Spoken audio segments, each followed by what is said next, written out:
Day 1. A small but powerful tremor is shaking the city of Naples, Italy. The news networks are reporting on the event. The experts believe that Mount Vesuvius, the stratovolcano on the Gulf of Naples, will explode soon. But when? It's erupted many times in the past. In fact, that's how it got its shape. It's made of multiple layers of hardened lava, pumice, and ash. Vesuvius last erupted in 1944, but a major blast happened there nearly 2,000 years ago. It buried the Roman towns of Pompeii and Herculaneum and decimated the surrounding areas. Today, 3 million people live less than 20 miles from the volcano, and 600,000 live in the danger zone. Large eruptions happen every few thousand years, usually after long periods of calm. And the trouble is, Vesuvius is long overdue for its next one.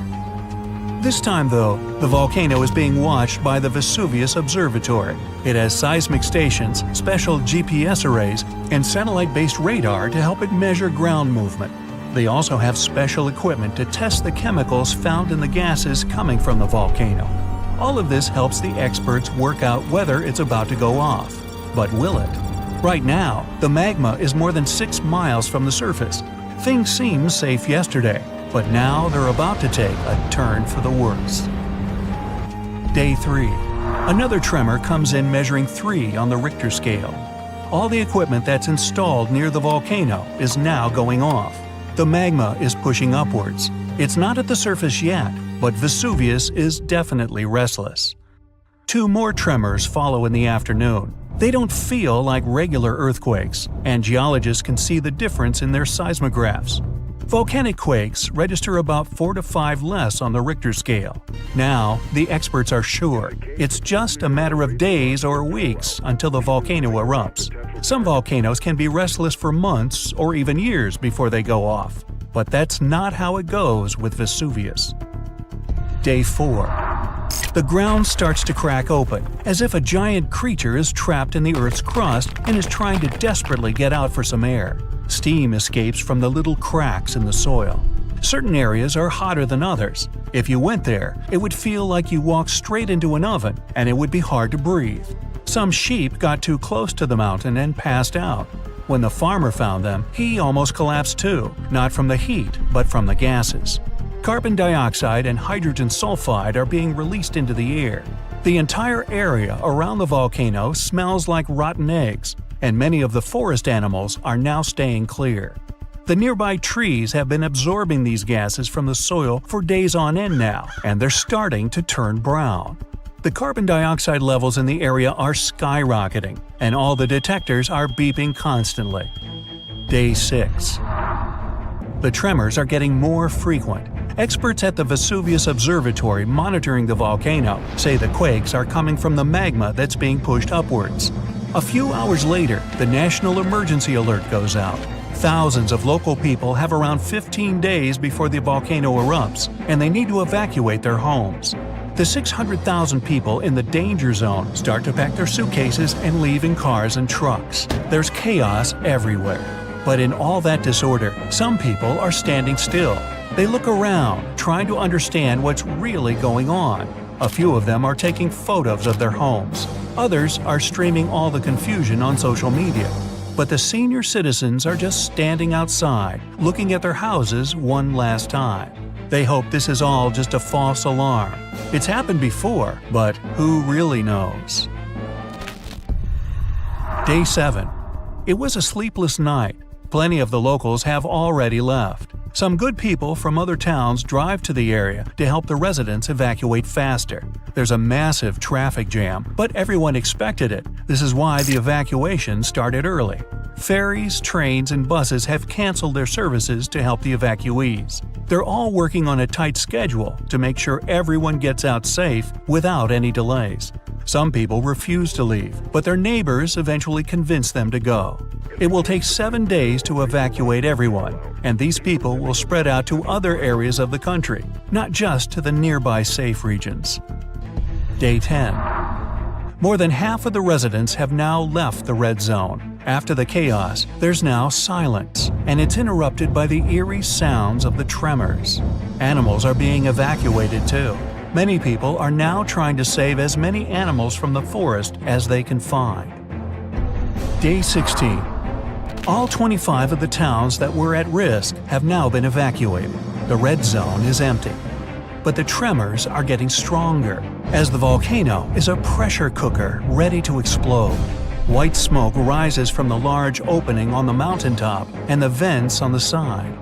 The molten rock moves toward the surface, and the pressurized gases form bubbles, just like the ones you see when you boil food. Suddenly, there are some loud booms, and then an explosion. It's loud enough to be heard thousands of miles away, and the shockwave is felt throughout Italy. Volcanic rock is thrown up into the air. A thick black mushroom cloud forms and expands into the sky. The birds abandon their nests and fly away in huge flocks. The red-hot lava is now spewing out of the volcano like a fountain. As it flows downward, it obliterates everything in its path. Then there's a volcanic landslide. Part of the cone-shaped mountain falls off, and millions of tons of soil and rock break loose from the volcano's side and tumble down. The lava spreads on the slopes, and it slowly slides down into the forest and the farmlands. The plume of ash, pumice, and other kinds of rock has risen so high into the sky that people can see it from Rome. Then the tower of debris starts falling back to Earth. First comes the ash, then chunks of rock. The ash in the atmosphere is so dense that it's hard to breathe. The lava slowly spreads across the area and pulls down all the trees. All the nearby towns are shrouded in darkness and smoke. Buildings collapse, and all around there's a mixture of heated, poisonous gas and rock moving faster than a car. Other rocks and more volcanic ash fall miles away from the volcano, hitting cars and destroying roofs. The sky is completely black as the lava keeps on coming. Slowly, all the nearby towns are submerged beneath the molten rock. Some of the lava even reaches the sea. Gigantic white steam covers the shore where it falls in, and the magma turns black. Now, a weird neon blue fire appears on the slopes of Vesuvius. This is caused by burning sulfuric gases. They're escaping at high pressure from the cracks in the volcano's surface. When they come into contact with the air, they ignite. These blue flames can reach 16 feet into the air. Now, all nearby flights are canceled, and many planes have to change course to reach their destination. Ever since the national alert, no planes have been allowed to fly over the volcano. The clouds of volcanic ash can damage jet engines and other plane components. The water supply is now contaminated by streams of volcanic ash, and it smells unbelievably bad. In just a short amount of time, all that magma has made entire towns vanish. Only the roofs of taller buildings can be seen. After the big and explosive eruption, there are some smaller and quieter ones. At this stage, nobody knows if the volcano has stopped erupting yet, and absolutely no one can go anywhere near the area. 10 years later. Most parts of the red zone are now hidden under hardened but still warm lava, including the ancient site of Pompeii. Some people have started to forget about what happened. Others have begun their new lives elsewhere, and some don't even want to think about what happened to their old homes. But several of them are counting the days until they can go back. 100 years later. You're walking in what appears to be a wasteland of volcanic ash. You suddenly realize that you're standing on top of your great-grandparents' town. Everything is now submerged under a thick carpet of solidified lava. But below it all, just about everything is still intact, completely frozen in time. You're walking through a bustling town near the Bay of Naples. It looks full of life, energy, and healthy food. Look at these flatbreads that might have been ancient pizza, no less. The people of Pompeii are living their best lives. But all of that comes to a fiery halt in 79 CE. That's when Mount Vesuvius, that unassuming mountain looming over the city, decides it's time to make history. And the result is a tragic story that archaeologists are still piecing together 2,000 years later. Now, if you think Pompeii was some boring, dusty old place, well, think again.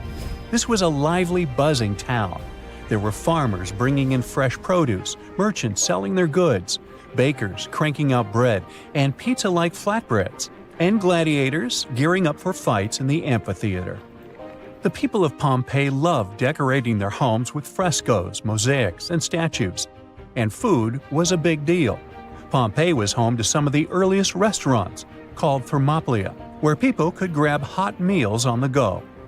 But let's get back to the fateful day when this beautiful, simple life ended.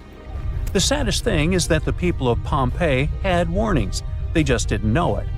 Around 4 days before Vesuvius erupted, there had been minor tremors, but the locals were used to earthquakes. They had a massive one in 62 CE that destroyed lots of buildings, but they rebuilt the town and kept living there. No one thought, hey, maybe that giant mountain is the problem. So by the time 79 CE rolled around, Pompeii was back to normal, or so they thought. Now it's the morning of the eruption, just another regular day. People are working, shopping, and chilling in the baths. And then, out of nowhere, Vesuvius erupts. It was a catastrophic explosion that shot a plume of ash, gas, and rocks 20 miles into the sky. Pliny the Younger, a Roman writer who watched this disaster unfold from across the bay, wrote that it looked like a pine tree of fire and smoke rising into the heavens. Suddenly, it began raining with ash. First it was a drizzle, then it started coming in buckets. Gray, heavy rain that didn't let you breathe. Then hail began falling from the sky. But it wasn't hail. Those were pumice stones, light chunks of volcanic rock. They were smashing roofs and windows and piling up in the streets. That's when people started panicking. Some of them decided to escape, so they ran from the town. Others thought the walls of their homes would protect them. Well, they didn't. Soon things turned even worse.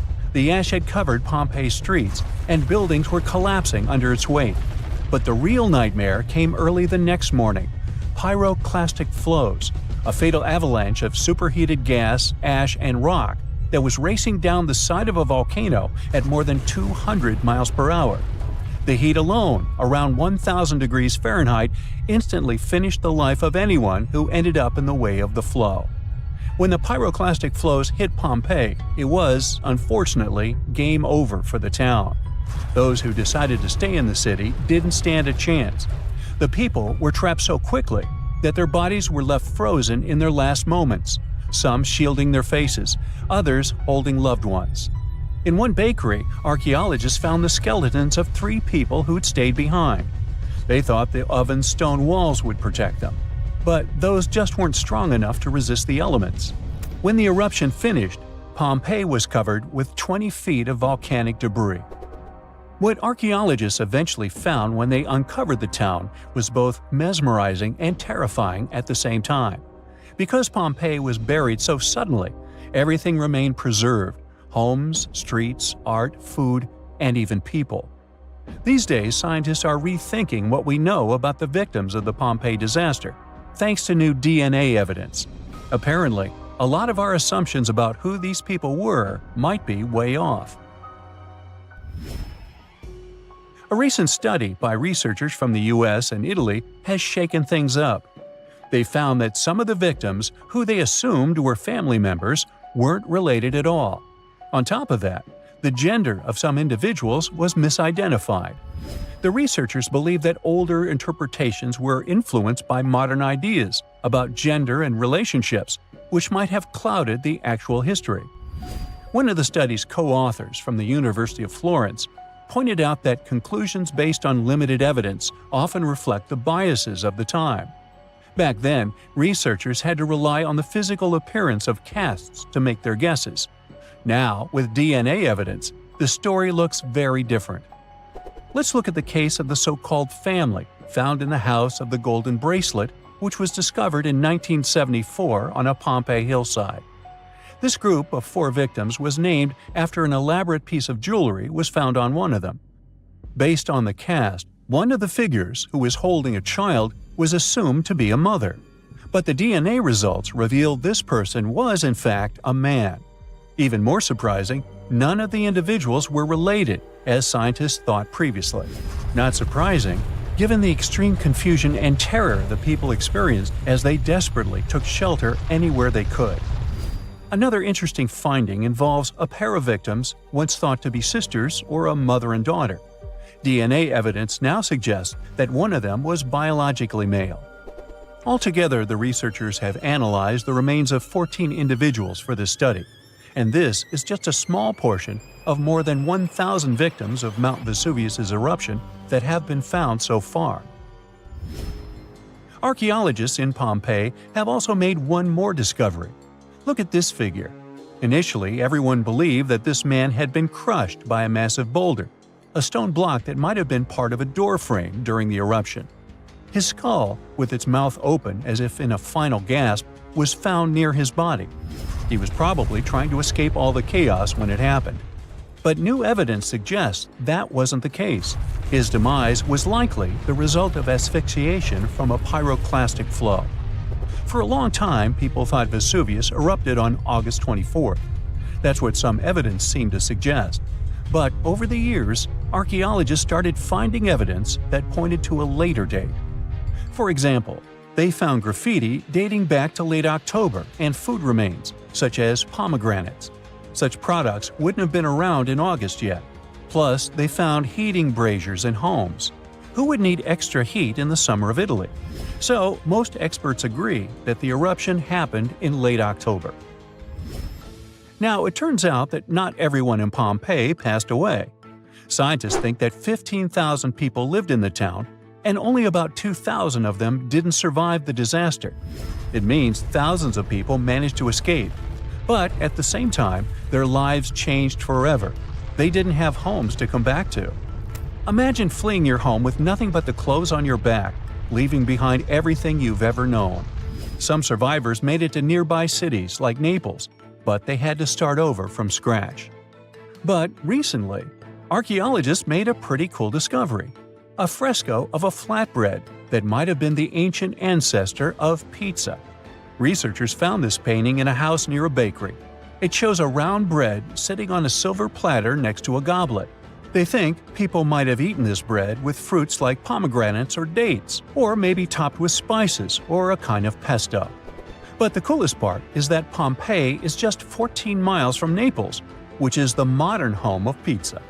The director of Pompeii pointed out how this discovery connected a simple poor man's dish from ancient times to the modern pizza we all know and love. Today, Pompeii is one of the most famous archaeological sites in the world. Every year, new discoveries help us understand Roman life of those times even better. One of the largest apocalypses that humanity has experienced happened about 74,000 years ago on the territory of modern Indonesia. It was an eruption of a supervolcano on Mount Toba. It was also the biggest eruption on Earth over the last 2 million years. Even the tragedy of Pompeii, when the volcano Vesuvius destroyed the entire city, was not so large-scale. At the time of the Toba eruption, humanity was as close to extinction as ever. And the problem wasn't in the volcano itself, but in the consequences that came after. Some studies suggest that 3,000 to 10,000 people could survive the period after the eruption. During the disaster, Toba released millions of tons of volcanic ash and soot. This cloud spread across the sky, blocking the sun in India, Indonesia, and over the Indian Ocean. Some scientists claimed the world had been plunged into volcanic winter for several decades. Take a look out the window in cloudy weather. Do you see how gray clouds cover the sky? But still, clouds let the sunlight pass through. It was much worse during the Toba eruption, since sulfur dioxide in the volcanic ash reflected sunlight. Dust and ashes didn't settle for a long time. Perhaps they flew all over the planet, destroying many living things. A lot of plants couldn't survive because of the lack of sunlight.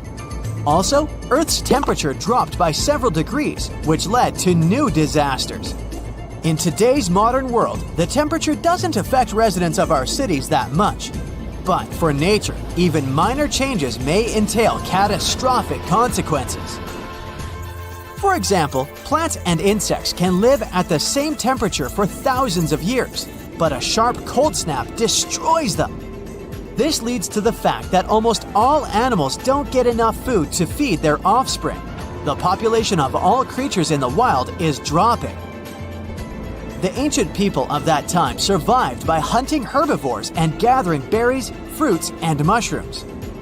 But the eruption destroyed almost all of it. Also, a lack of light caused a lack of vitamin D. As a result, people were starving and they also were pretty depressed.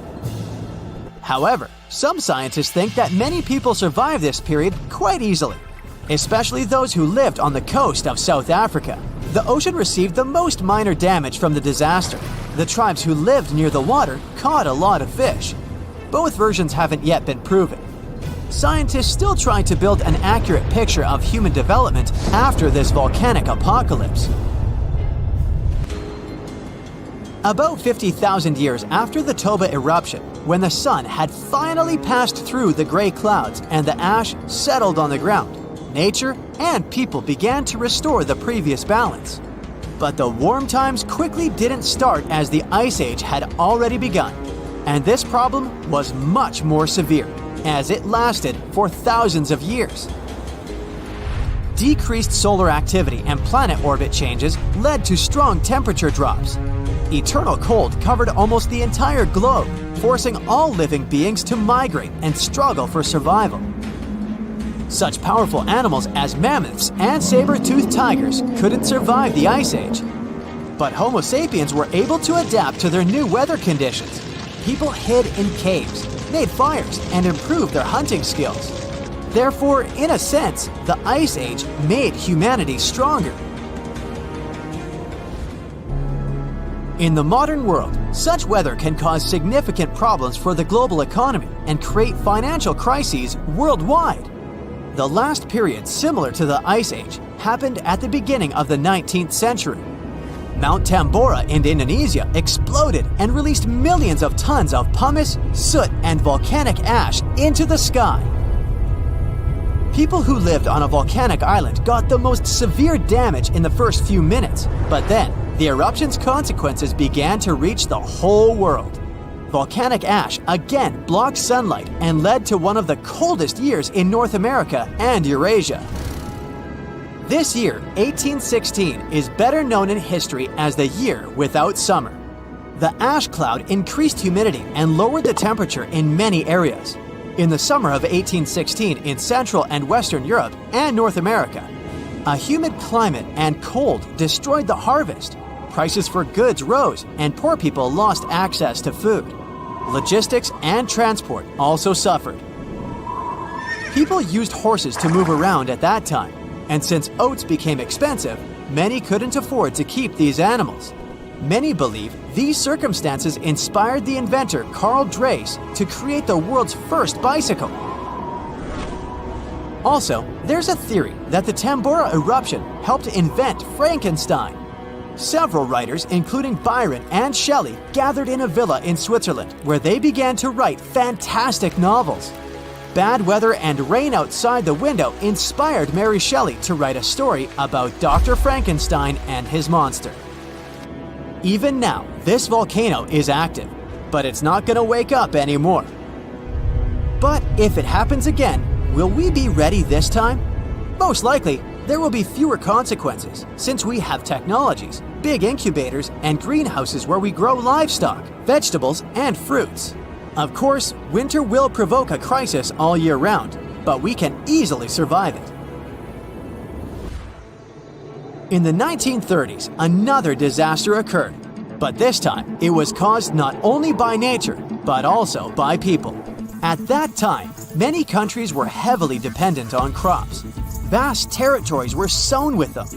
People were engaged in excessive farming. Therefore, when a severe drought began, the soil was quickly depleted. The ground ran out of nutrients necessary for the growth of wheat and corn. This led to the fact that the top layer of soil was turned into tiny dust. Then, west-easterly winds hit such states as Colorado, Nebraska, Texas, and Oklahoma. They rose the dust into the air and formed thick clouds. This period is considered the most challenging time of the Great Depression. It's the Dust Bowl. It lasted 8 years and forced many people to leave their homes and move to other states. Dust storms got so strong that they blocked the sun in Washington, D.C. Whole cities were covered with rain from sand, which caused problems with breathing. Even the captains of ships sailing in the Atlantic Ocean reported polluted air. Powerful earthquakes, supervolcano eruptions, floods, fires, and hurricanes swept whole species of animals off the planet. But a human has always survived in the most challenging conditions, so don't worry about the next global catastrophe. People will handle it. We hope so. But what if some global catastrophe happens? For example, a huge meteorite falls or the atmosphere gets poisoned. In this case, it'd be best to find a remote island or fly to the moon. The main thing is to have the opportunity to return. After all, sooner or later, the apocalypse ends and Earth will be as good as new. Probably. Another option is to live in an underground bunker with large reserves of food and oxygen. About 8 billion people are living in the world. For humanity to prosper again after the apocalypse and restore its population, 1 to 500 people will be enough. There have been cases in world history when small tribes numbering a few hundred people have lived for centuries and even millennia. However, to do this, you'd have to leave megacities. Big towns only import food. They're heavily dependent on farm fields and crops. During some global catastrophe, no one would give food to the cities. Hunger would lead to complete chaos. To live well, people would need to escape from their towns and repeat the practice of those who lived in the early Neolithic period. It was about 12,000 years ago, just after the end of the last ice age. People at that time lived separately in small villages. The population of each of them was from a couple of hundred to 1,000 people. They lived independently, provided food, and made big families. In fact, it's not such a bad option after the apocalypse to grow vegetables on a small farm, eat healthy food, and enjoy nature. This is not some hypothetical situation or fairy tale.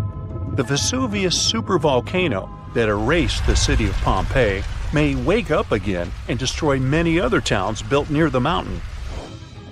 And to understand what consequences humanity would face if it wakens this time, it's smart to note what the eruption did 2,000 years ago with the ancient city. So Pompeii was a thriving city in the Roman Empire, located just 5 miles from Vesuvius on the west coast of Italy. It was a resort where the noblest and richest people rested. They walked along cozy streets, lived in beautiful villas, and had fun beside fountains.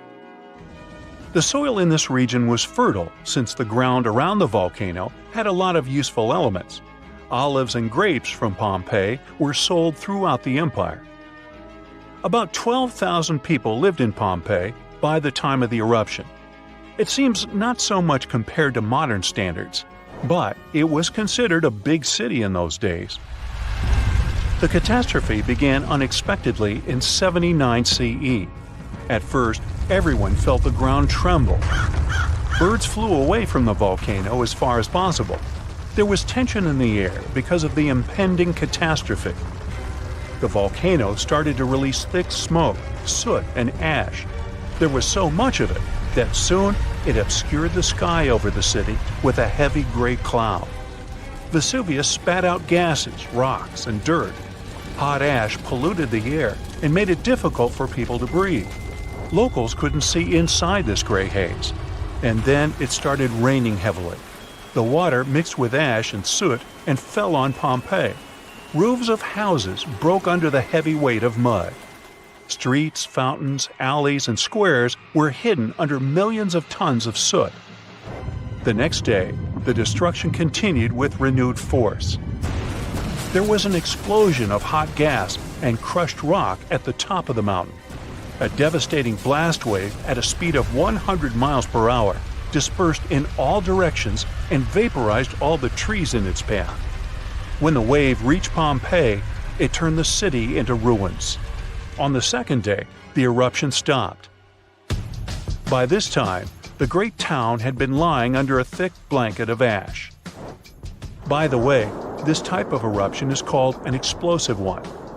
But when lava flows out of a volcano and causes a fire, this is a quiet eruption. The last time Vesuvius erupted was in 1944, but even today, it's still one of the most dangerous volcanoes in the world. But nobody's afraid of it. 3 million people live around the mountain, about 20 miles from the crater. If the volcano wakes up, it could be one of the most enormous cataclysms in the modern world. Pompeii was destroyed almost 2,000 years ago. Since then, science and technology have advanced a lot. We're planning to colonize Mars someday. We've created a metaverse, but so far, we're still powerless before the forces of nature. An erupting supervolcano can destroy nature around it and cause technogenic catastrophes in big cities. The phone lines would be overloaded and people wouldn't be able to call their loved ones or the rescue services. There would be big traffic jams on the roads. Panic would spread throughout the streets. Fires would start because of falling hot soot. All flights would be canceled, and locals would have to hide in airports, supermarkets, and the subway. A large gray cloud would obscure the sun and make the air hot. The only thing that can help us in such a situation is a preliminary warning about the upcoming eruption and good preparation. So if the disaster starts while walking on the streets, you should take shelter in a car or building.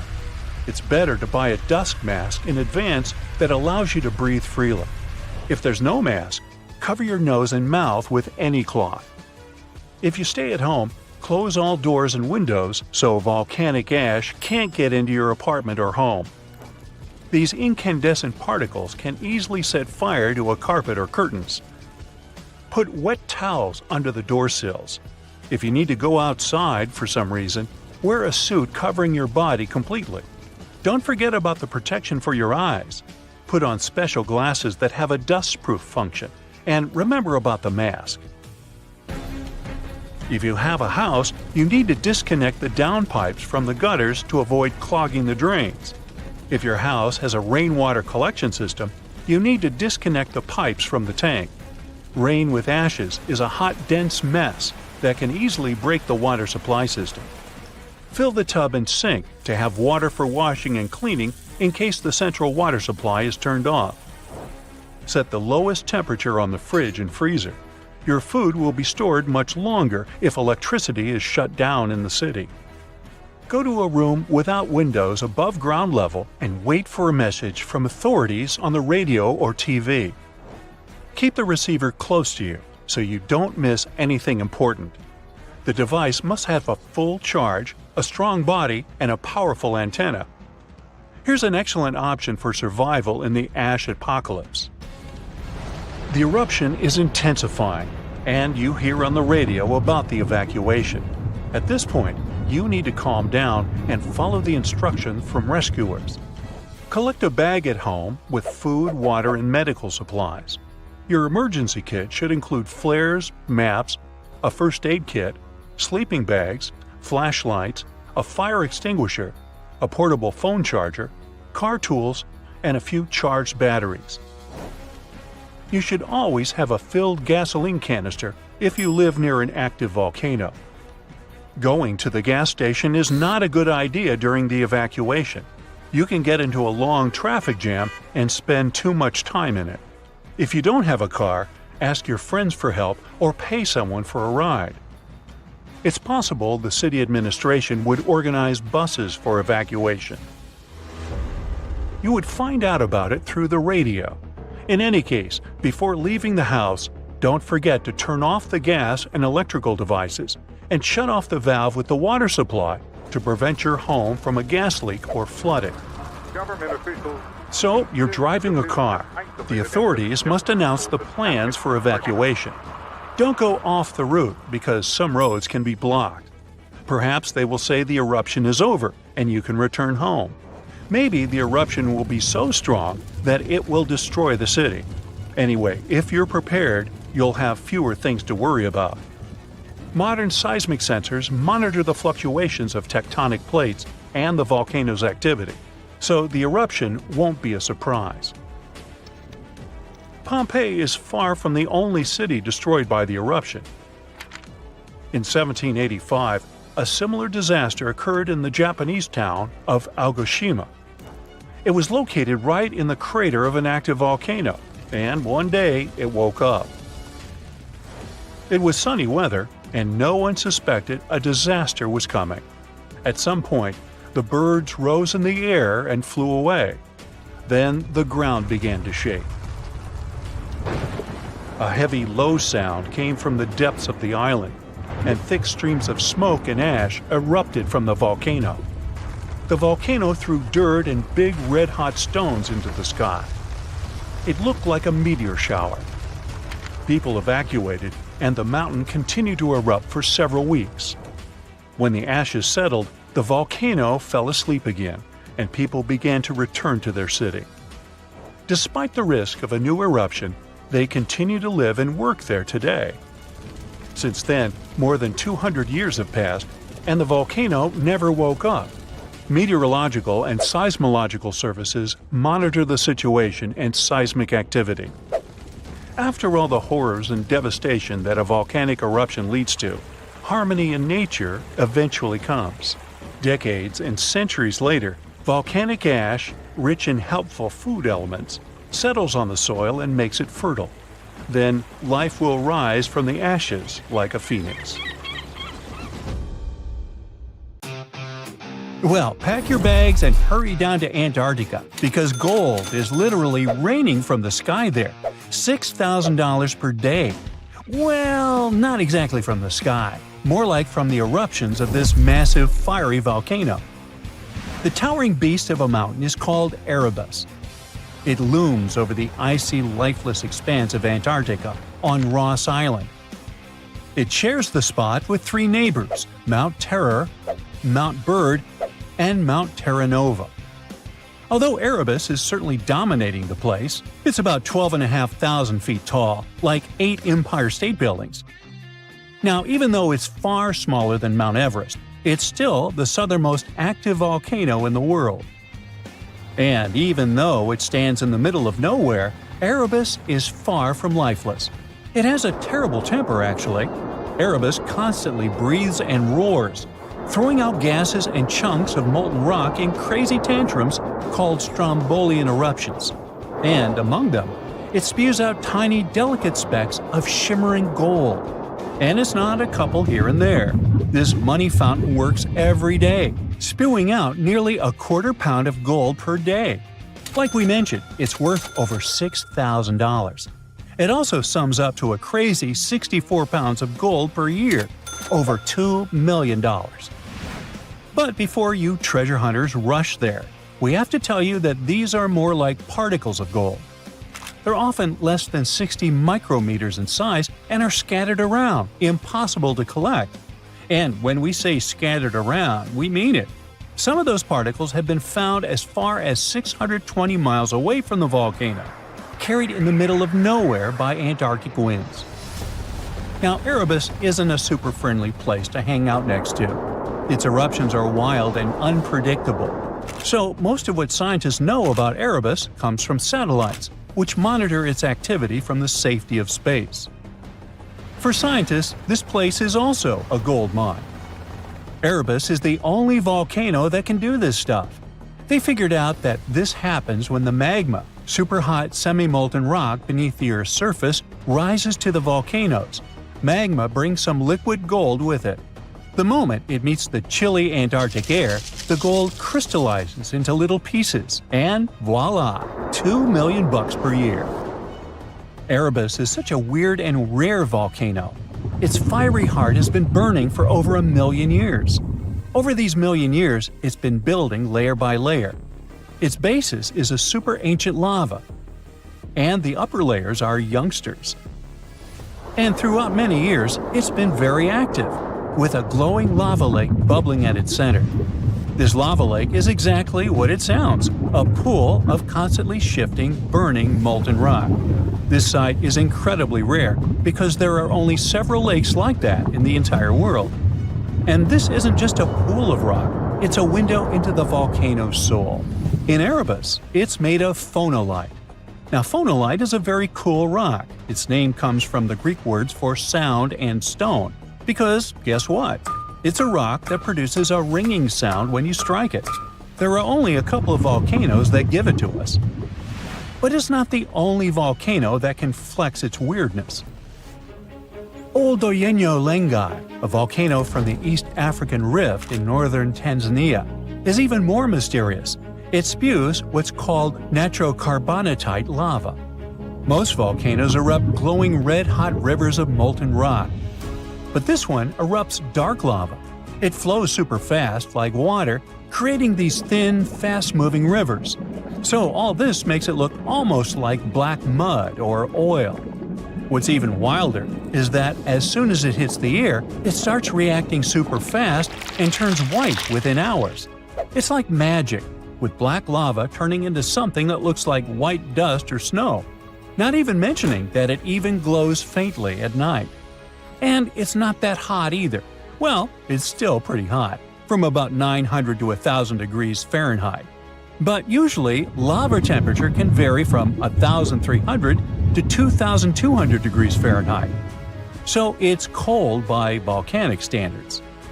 That's because this lava is rich in some strange soda and salt-like, incredibly rare materials: nererite and gregarite. Nererite is usually colorless and shiny, looking like small clear crystals or plates. Gregarite is often a bit cloudy. These guys are a geochemical mystery. Deep inside this place, there are two pools of magma. The rare minerals are probably born when carbon-rich parts of magma get separated from the rest, forming these two pools. And while they're fascinating, and we can get tons of them from this volcano, they're also completely useless. They're so rare and fragile that they're impossible to use in anything, even jewelry. Still, even astronomers find this curious. If there are planets out there that are rich in carbon instead of oxygen, like Earth, these minerals could be quite popular there. This volcano also releases a lot of gas, and I mean a lot. It's spewing out carbon dioxide at a speed of about 176 pounds per 1 second. Just think about it, about 5 tons of carbon dioxide per minute. Every minute, that's like several cars worth of gas being pumped out into our atmosphere. Luckily, our planet is used to this volcano, so it's not that dangerous to us. Meanwhile, in the central Andes, far from human reach, Listaria is having the time of its life. This is also one of the most extraordinary and remote volcanoes in the world. This one is even taller than Erebus, rising to almost 18,700 feet. It's surrounded by a barren, otherworldly landscape. There are literally no humans within 90 miles around it, except for some volcanologists. Listaria is absolutely wild, constantly breathing out hot gases and steam. The air seems almost alive there, shimmering with plumes of vapor escaping from cracks in the ground. These vents, called fumaroles, are more than just hot steam. They're basically chemical labs. They spit out tons of various gases, all of which react with the air and rock around, and what's left behind is something otherworldly. It's like someone spilled a painter's palette: bright yellows, fiery oranges, and rusty reds. But the wildest part are molten sulfur rivers, streams of bright yellow liquid bubbling and flowing down the sides of a volcano. Some of it is still burning, darkening, like some sort of weird s'mores. All that because the sulfur is getting heated to its melting point by the intense heat below and turns into a thick, glowing liquid. Then it starts flowing, cooling, and hardening. You can't tell if you should be fascinated or disgusted by this sight. And if that's not enough to make you feel like you're on another planet, the place itself is just as extreme and crazy. Listaria is perched high on the Altiplano, at the edge of the Atacama Desert, one of the driest places on Earth. Pretty much no rain, and temperatures can plummet to minus 11 degrees Fahrenheit. At least some volcanic ash enriches the soil, so there are some hardy plants here and there. The weirdest part is a salt pan nicknamed Lake of Sulphur. It's fed by those sulfur rivers. It shimmers with minerals all along its shores. This lake used to be way higher in ancient times, but now it's just a shadow of its former self. Thousands of years ago, it witnessed a catastrophe of unimaginable scale. The southeastern side of the volcano, a huge part of it, crumbled and fell in an instant. The ground just gave way, and an avalanche of volcanic rock and ash thundered down the slopes. The landslide raced at terrifying speeds, faster than the fiercest storm, tearing apart everything in its path. It tumbled for 5 miles. When the dust settled, all that was left was a massive scar about half a mile wide. We learn this story from the debris around the place. Ash, pumice, and lapilli all are the shattered remnants of the volcano itself, lying now at its base. The story of Pompeii is complete chaos as is, but to add a little fuel to this fire, we dug up some groundbreaking facts, and I mean that quite literally. Hear me out. What if it wasn't the scorching sea of lava that destroyed the city of Pompeii, but rather an earthquake that happened during the volcano's eruption? Rewind to over 2,000 years ago.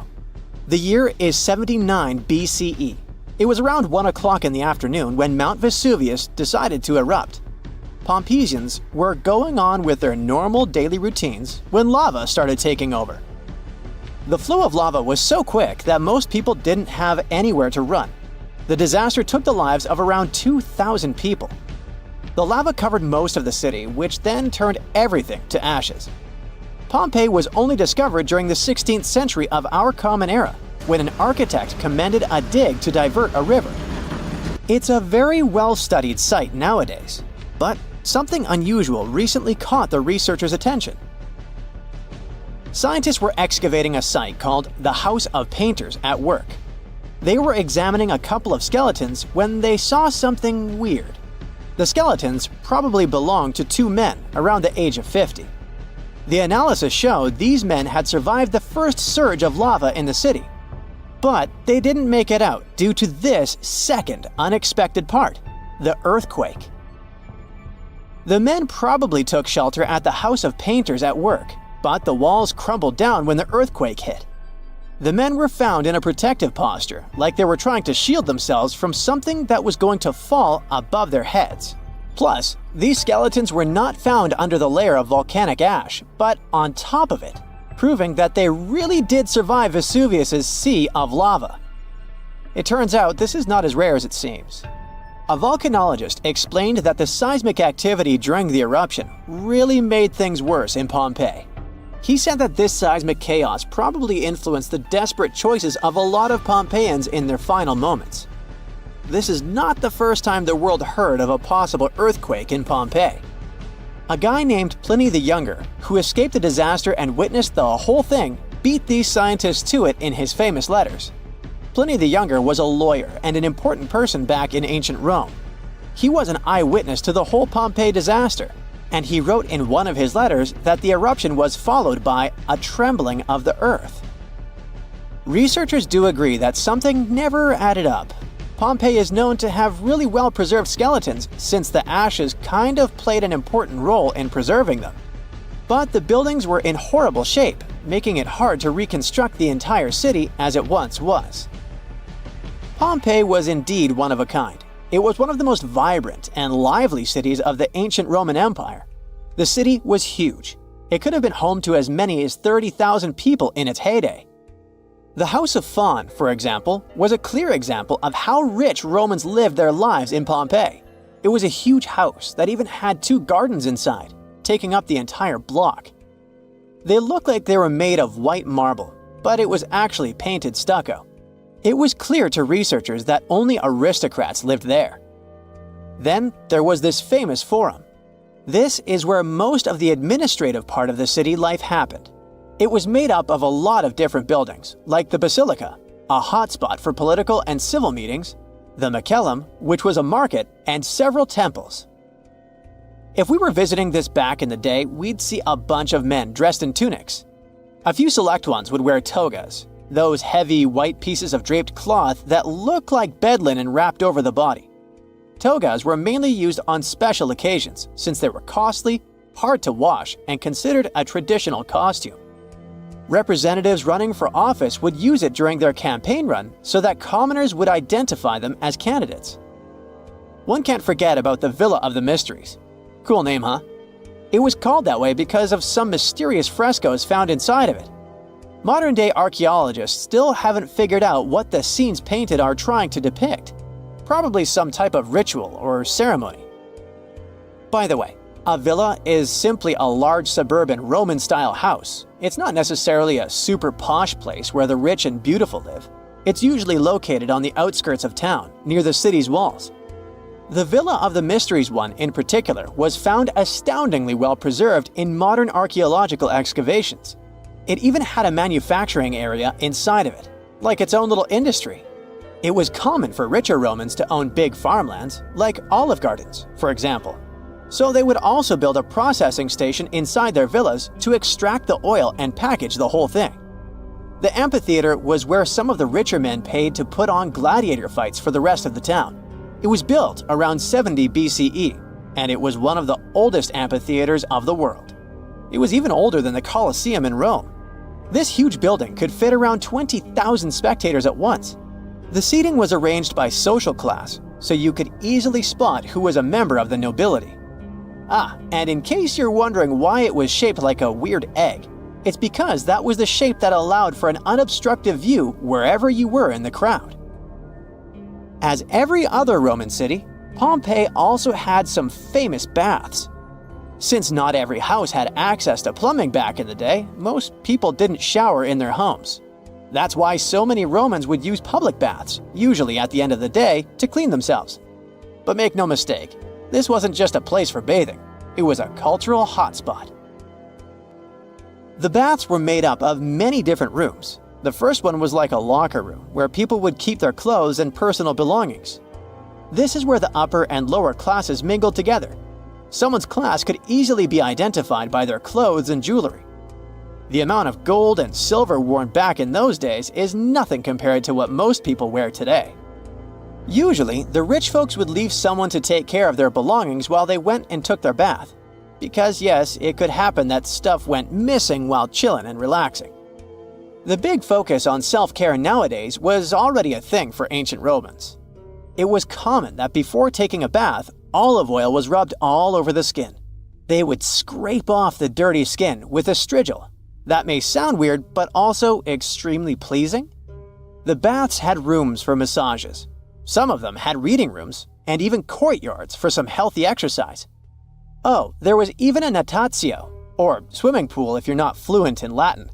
After all, it was the Romans that said, "A healthy body is a healthy mind." The bakeries. Bread was one of the main components of Pompeian diet, so much so that there were around 30 bakeries in the city. Bread was freshly made from scratch every day. In a special area of the shop, the corn or wheat was ground, and mules would circle around to keep the mills going. The funny thing about Pompeians is that they like to cover the exterior walls of buildings with paintings, much like graffiti nowadays. Their paintings, usually frescoes, used to depict what daily life was like in the city. Ancient Romans were very outdoorsy people, so coloring their walls seemed like a good option for them. A lot of houses had frescoes inside of them too, to make up for the lack of windows. The paintings gave the house owners the illusion of more space if the painting was of, let's say, a garden, for example.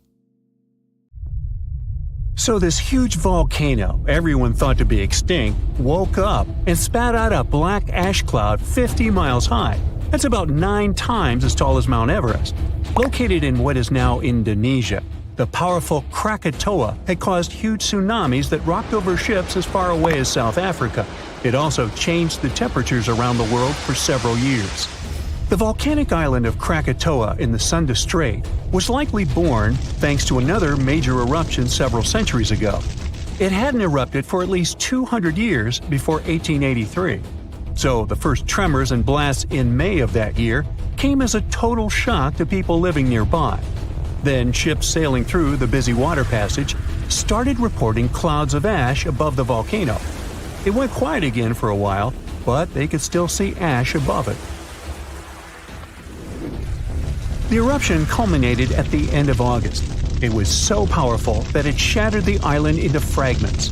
Witnesses heard the sound produced by it in Australia, around 3,000 miles away. They described the noise as the roar of heavy cannons. Some say it was the loudest sound ever heard. During the next 5 days, the pressure wave from the eruption traveled around the globe 3.5 times and was seen on barographs on different continents. Hot avalanches of ash spread down the volcano as far as 25 miles away at crazy speeds. They ruined the surrounding islands and took 36,000 lives. Tens of thousands more drowned in tsunamis that happened after the volcano had collapsed into the caldera. Over 100 coastal villages on Java and Sumatra were completely wiped out. All this made the waking up of Krakatoa one of the most devastating in the entire recorded history. The Earth's crust is like a giant puzzle, made up of massive pieces known as tectonic plates. These plates are constantly sliding against each other over the mantle, which is the molten layer beneath. Indonesia is right in the middle of the so-called subduction zone. Here, the Indo-Australian plate collides with part of the Asian plate as it moves northward. As the oceanic plate dives down, it gets heated up, and you've got the perfect recipe for a volcanic hotspot. Krakatoa had 3 peaks, each serving as an exit door for a massive magma chamber beneath it. During a previous eruption, debris blocked one of these exits, and the pressure built up beneath. When Krakatoa finally blew its top, the blast split the magma chamber wide open. The eruption led to a so-called volcanic winter. Krakatoa had sent 6 cubic miles of rock, ash, and debris into the atmosphere. They created a thick veil that surrounded the Earth. The particles scattered sunlight, and the troposphere below cooled down. The effect stayed strong for several years. The Northern Hemisphere experienced colder than average temperatures, and in some regions, summer temperatures didn't rise to typical levels. Southern California received a record amount of rainfall in the months following the eruption. The sky became darker in different parts of the world for years afterwards. The sunsets, for many months, turned into a spectacular show of red and orange. One astronomer supposed it was the source of the inspiration for The Scream by Edvard Munch. The painting shows exactly what the sky over Norway looked like after the eruption. It also produced a rare type of halo called Bishop's Ring and a volcanic purple light at night. For several years after Krakatoa had blown up, the moon looked blue and sometimes green. That's because some ash clouds were full of particles large enough to scatter red light, only letting other colors pass. Someone even witnessed lavender sun and night-shining clouds. Krakatoa became the first scientifically well-recorded and studied eruption of a volcano. Between the moments the first clouds of ash were seen by a ship passing by and the disastrous eruption, scientists managed to organize geological expeditions. They studied the volcano and gathered samples of volcanic rocks. It became useful for understanding volcanic activity. Krakatoa was sleeping tight until the 1920s, when some locals noticed a column of steam and debris spewing from the collapsed caldera. Within weeks, the rim of a new cone sprang up above sea level. After a year, it was a small island named Child of Krakatoa. It continues to erupt, but fortunately without serious consequences so far. In April of 1815, Mount Tambora unleashed a massive eruption, wreaking havoc on the Indonesian island of Sumbawa. It destroyed homes and claimed 10,000 lives. Another 80,000 perished because of diseases that spread in the aftermath. The following went in history as the year without a summer. Cold, wet conditions wrapped Europe and North America in an unexpected chill. It became the coldest in at least 250 years. In the summer of that year, the temperatures dropped the most. Crops didn't grow, livestock didn't survive, and famine took over Western Europe and North America. New England had snow and terrible frost in the summer months. Food prices went up. Oats for horses became a luxury. Some people say it even inspired the invention of the bicycle in 1817. Scientists used early data and climate models to see if it was all because of the Tambora eruption. They compared the data to similar years. They showed that precipitation was around the same, but the temperatures were much warmer. When they introduced the volcano into the scenario, they got the exact data for the year without summer. They say that a powerful volcanic eruption like that one increases the likelihood of extreme cold by up to 100 times. The explosion of the Toba supervolcano on the island of Sumatra around 74,000 years ago became the Earth's largest volcanic eruption in 28 million years. Parts of Indonesia, India, and a slice of the Indian Ocean got a cozy blanket made up of 6 inches of volcanic debris. It spat out a volume of rock comparable to almost 3 million Empire State Buildings. The crater it had left behind is still seen from space. All the ash and volcanic gases that sprang into the atmosphere because of the eruption partially blocked the sunlight. A severe volcanic winter began and lasted for 6 to 10 years. Some anthropologists see a connection between the Toba eruption and how limited modern humans are when it comes to genetic variety. Around 74,000 years ago, exactly when the Toba erupted, there was a population nosedive. That's why all modern humans trace their roots back to a tiny group of survivors. The Toba catastrophe theory proposes that most early humans in Europe and Asia didn't make it through the post-eruption climate chaos.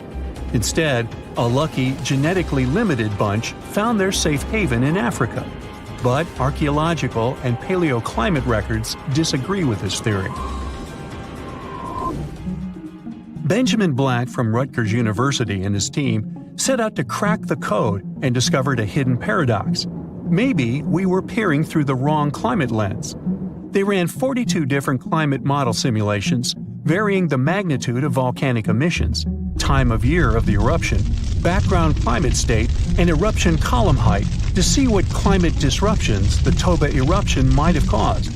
There was a significant drop in temperatures in the northern hemisphere in the first year after the event, up to 18 degrees Fahrenheit. The southern hemisphere, where the early humans were settling, didn't go through a rough cooling that could have affected them all. The most significant eruptions that can seriously change the world's climatic patterns come from supervolcanoes like Yellowstone or Mount Toba. Luckily, these erupt very rarely, about every 100,000 years or more. Still, climate scientists study volcanic eruptions to understand and explain short periods of cooling in the history of our planet. Every few decades or so, a volcanic eruption lets out a substantial number of particles and gases. Some of them will block enough sunlight to start a brief global cooling period. Nothing like the real volcanic winter, but still felt across the globe.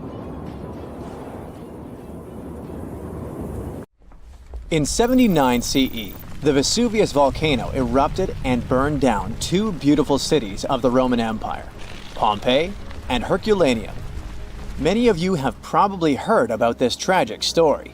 However, few people know that in the middle of the 18th century, archaeologists discovered ancient scrolls from that time amongst the ruins of Herculaneum. For any scientist or historian, such a discovery is a treasure trove that offers insights into the thoughts and lives of people from over 2,000 years ago. However, the problem was that 1,800 scrolls were found in very poor condition, singed by the heat of the volcano, coated in ash and soot. They had become hardened black lumps. Brittle as coal, any careless movement could destroy them. Scientists were aware that invaluable knowledge from an ancient Roman library was concealed within, and endeavored to decipher the texts. One method was to cut the scrolls in half and scrape off the thin layers of solid dust and ashes.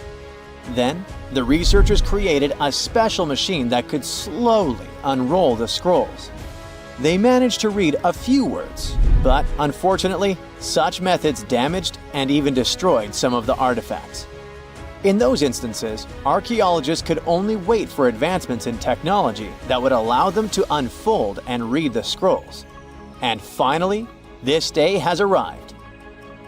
Artificial intelligence has now enabled researchers to decipher texts written 2,000 years ago, even though the inscriptions on the scrolls were charred and nearly illegible. Initially, scientists scanned the scrolls and created high-resolution digital models. This process allowed specialists to identify the areas where ancient ink had altered the texture and shape of the papyrus fibers.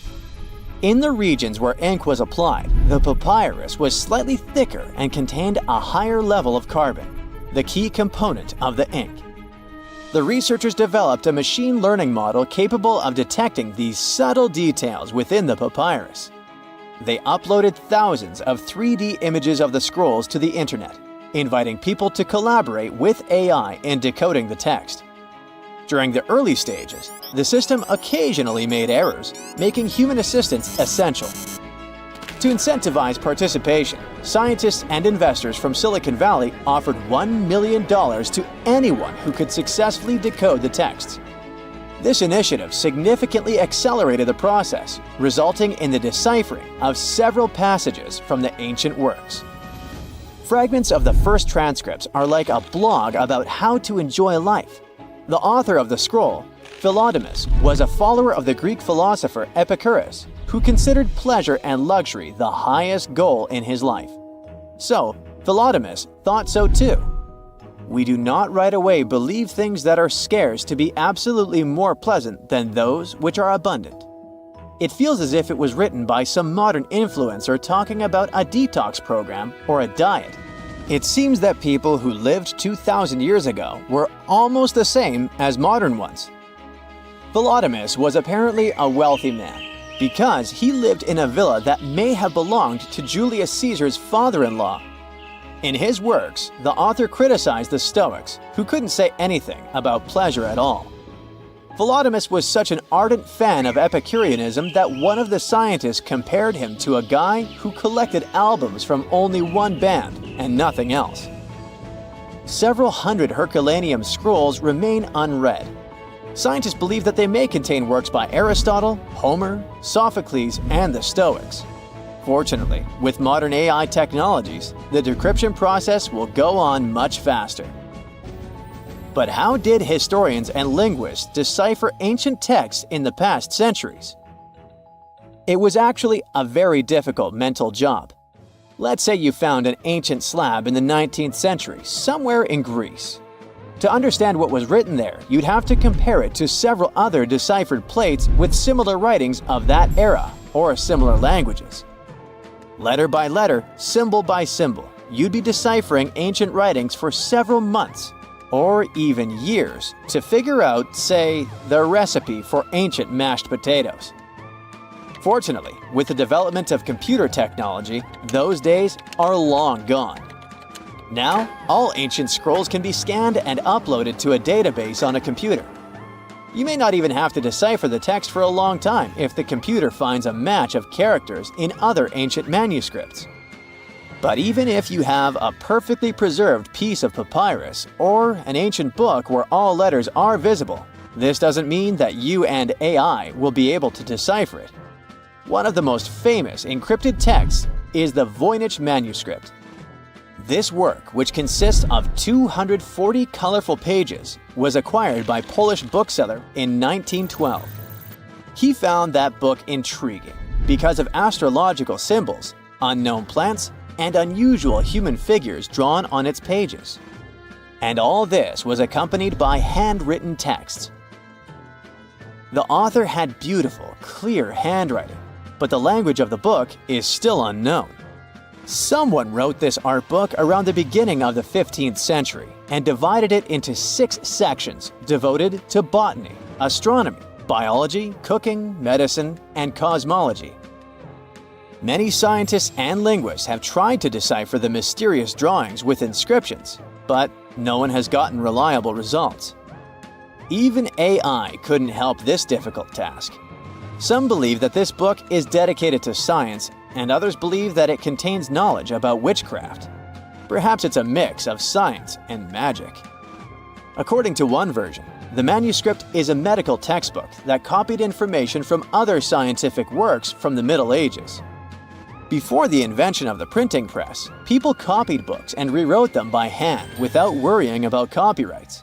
It's possible that the author of the manuscript outlined all their knowledge about herbal medicines and the influence of astrology on health.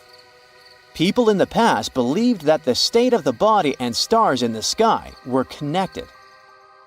The coolest thing is that the book has been scanned, You can download it in high resolution and try to decrypt it yourself. Who knows? Maybe you will succeed and get some ancient secret knowledge. An unknown language or poor text condition may not always be a problem for linguists. Imagine that you open some copy of classical literature dated to the 19th century. You read the pages carefully, and at the end of the day, you feel slightly unwell. You read the book every day and feel worse and worse.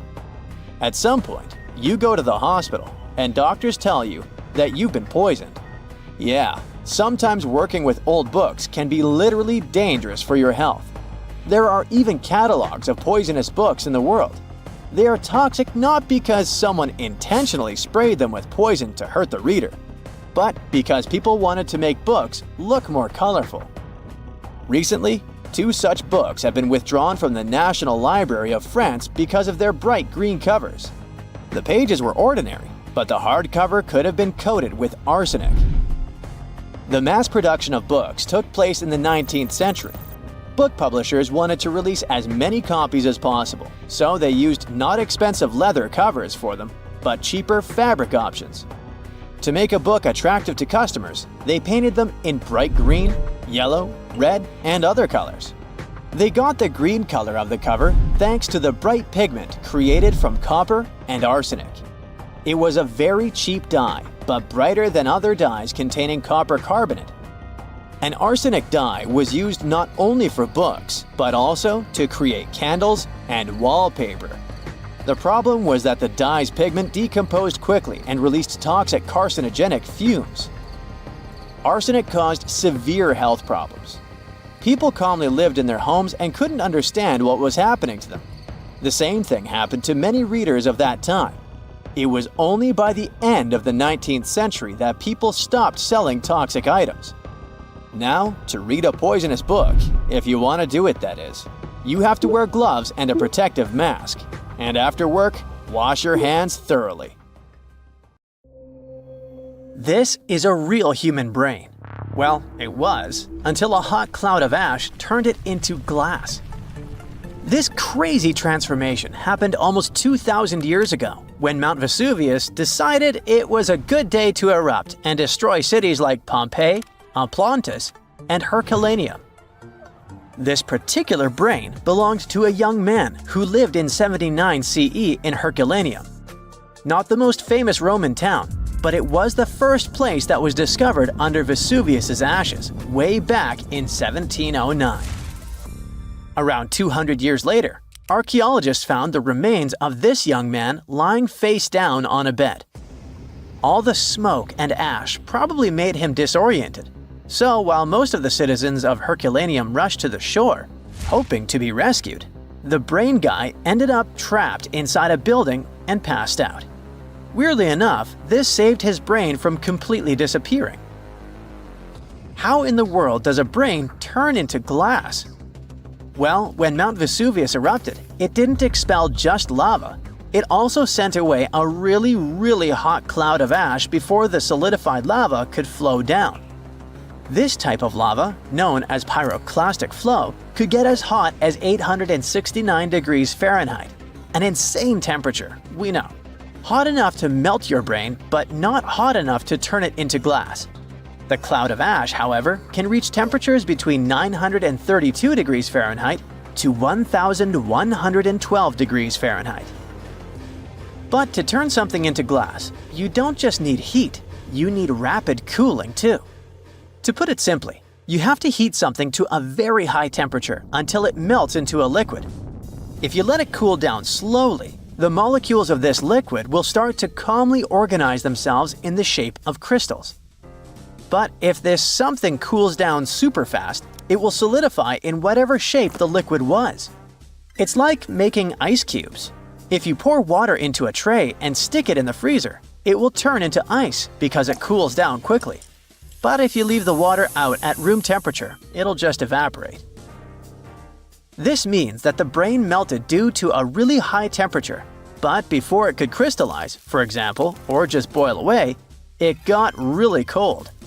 The flow from the eruption was not hot enough for this to happen, but the cloud of ash that reached town before the pyroclastic flow was hot enough to start this process and fast enough to leave just at the right time. To figure out the exact temperature needed for this brain-to-glass transformation, scientists used a technique called differential scanning calorimetry. This fancy name basically means that they heat up glass shards to see when they start to change shape. They discovered that the cloud of ash had to be exactly 950 degrees Fahrenheit hot for the brain cells to start melting. Now, remember how I said this guy was inside a building, but most of the citizens were outside? Well, those people were also exposed to this drastic change in temperature, but they didn't turn into glass because they were not being protected by the walls of a building. The protection provided by the skull surely helped our guy, but it was not enough. And since other people didn't have the same protection, their brains basically poofed. And before you ask, no other parts of his body turned into glass. You see, you need some liquid for the glass-making process to happen. The brain has a lot of water and fat, which makes it a prime candidate for the glassification process. Yes, I've just made that word up. Other organs might have contained liquid, but they weren't as protected as the brain, so they were destroyed by the heat. And bones? Well, bones don't have enough liquid, so they just remained the same. The ones that didn't char, anyway. When the brain turned into glass, it looked a lot like an obsidian stone, a type of volcanic glass formed by the cool lava of a volcano. Even the forensic archaeologist who discovered this glassified brain thought it was just a stone at first. He was studying the bones of our hero when he noticed something shining inside of his skull, right in the middle of all the volcanic ash that filled it. To his surprise, this thing was way more fragile than obsidian and smaller too, with some fragments being only a few millimeters large. He only figured this was part of that guy's brain after he took the glass to the lab. With the help of a microscope, he discovered that this was not a stone but an organic tissue, which is basically cells that form our organs. This organic tissue was made by protein, a molecule produced by living things like animals and plants. And this was not just any protein. This one was specific to the human brain because every organ is made of different types of protein. The researchers also found nerve cells preserved inside this glass, complete with the tendrils that help them receive and send messages. The microscope also showed what was left of myelin, a fatty substance that gives a speed boost to the messages traveling along the nerves. This isn't the first time scientists discovered preserved human brains. In fact, more than 4,000 brains have been found since the 17th century. It may not look like a big number, but keep in mind that finding only the brain preserved in a skeleton while the other organs are gone is not that common. You see, the human brain is actually the first thing that decomposes when we're 6 feet under, and it usually turns into liquid. When scientists stumble upon a human brain, it's usually dried, frozen, or literally turned into soap. A brain can be dehydrated if a person perishes in a place that is very hot, like a desert. Frozen brains are found, obviously, in places that are super cold, like polar tundras. A brain turned into soap may sound weird, but the saponification process is not that rare. You need a lot of fat and oils to make soap, and the human brain is filled with this. It's a complex process, but if you find a brain that turned into soap, it must have been buried in a place that is very wet and has little oxygen. Back in 1982, for example, construction workers found dozens of human skeletons in a pond in Florida. They were all 8,000 years old, and 91 of them actually had their brains still somewhat intact. And by intact, I mean they turned into jelly soap. During the 2000s, the brains of 45 people were found in Spain, preserved because of this saponification process. This discovery helped researchers understand the chemical composition of the brains and even the weather conditions of the moment when these people passed away. Scientists also discovered two 3,700-year-old brains in Turkey that belonged to a middle-aged man and a teenager that were trying to escape an attack on their city. This time, the brains turned into charcoal because of a super hot fire. And even though their skulls preserved the brains in this state, the heating and cooling process was probably not intense enough to glassify them. But this? It's the first time in history that scientists have found a brain that naturally turned into glass. It's like finding a unicorn, but in a more scientific way. So what does this discovery mean? Well, for starters, it gives us a glimpse into the lives of those who existed such a long time ago. Secondly, it taught scientists an amazing way to preserve the human brain. It also shows just how powerful nature can be. Powerful enough to turn a brain into glass, but delicate enough to preserve it for thousands of years. So, let's give a shout out to the young man who unknowingly contributed to science. He probably had no idea that his brain would one day be the star of a groundbreaking discovery. His tragic end has given us a fascinating peek into the past. How do you prepare for a long trip? You probably look up the route on Google Maps or watch a walkthrough on YouTube. Or maybe you ask someone who's been there recently. But what if you're bound for a place humans have never existed? Yes, I'm talking about our next-door neighbor, the Red Planet.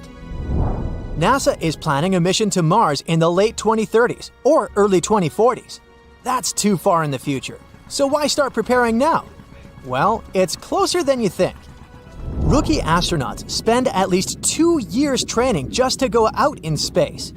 For every hour they spend in space, they need to spend 10 hours underwater on Earth. This training only applies to spacewalks and the International Space Station. So far, some 600 people have been to space, but humans have never set foot on Mars. Traveling to this planet will require a different kind of training. Is there a region of Earth that closely resembles Mars? The Apollo mission's astronauts trained in Nevada. This is where Neil Armstrong and his fellow astronauts got a sense of what the surface of the moon would feel like. But Mars is different from the moon. It has gravity and an atmosphere. In this aspect, it resembles our own planet. Just one country, to be more precise: Iceland. NASA used this island in the far north of Europe as a testing ground for its 2020 Mars mission. And no, the mission didn't involve humans landing on the Red Planet. Just a small rover looking for signs of life. But the high-tech robot still needs some practice. Let's do a little test of our own. Compare the landscapes on Mars and Iceland. Are you struggling to spot the difference? Good. That means that scientists have picked the ideal training grounds for the upcoming Mars mission. An area entirely barren and devoid of life. That's how one researcher involved in the mission described Iceland. And this description perfectly matches the conditions future astronauts will encounter on Mars. But what's so special about Iceland? There are valleys that were created by volcanic eruptions. The island is still young in geological terms. Simply put, it's still forming. Lava flows, water, volcanoes, raging winds. Iceland has it all. The country's slogan is the land of fire and ice. The island's population is just above 350,000. For comparison, the city of Cleveland in Ohio has more residents than the entire country of Iceland. But the size doesn't always matter. Remember Euro 2016? When England lost to Iceland 2-1, their players became stars overnight, but Icelanders are closer to the stars than you think. The country has a space agency. Yeah, you heard it correctly. Now, this agency actually consists of 2 people who are trying to promote Iceland as a terrestrial analog to Mars. In short, this means that Iceland looks a lot like the Red Planet. The local duo wants to get space scientists to choose Iceland as a training ground for future astronauts. Their biggest argument is that it's cheaper. Sending people and equipment into space is expensive. Duh! According to Elon Musk, SpaceX launches cost around $2 million. That's way less than a typical NASA launch. A large portion of space research takes place back on Earth.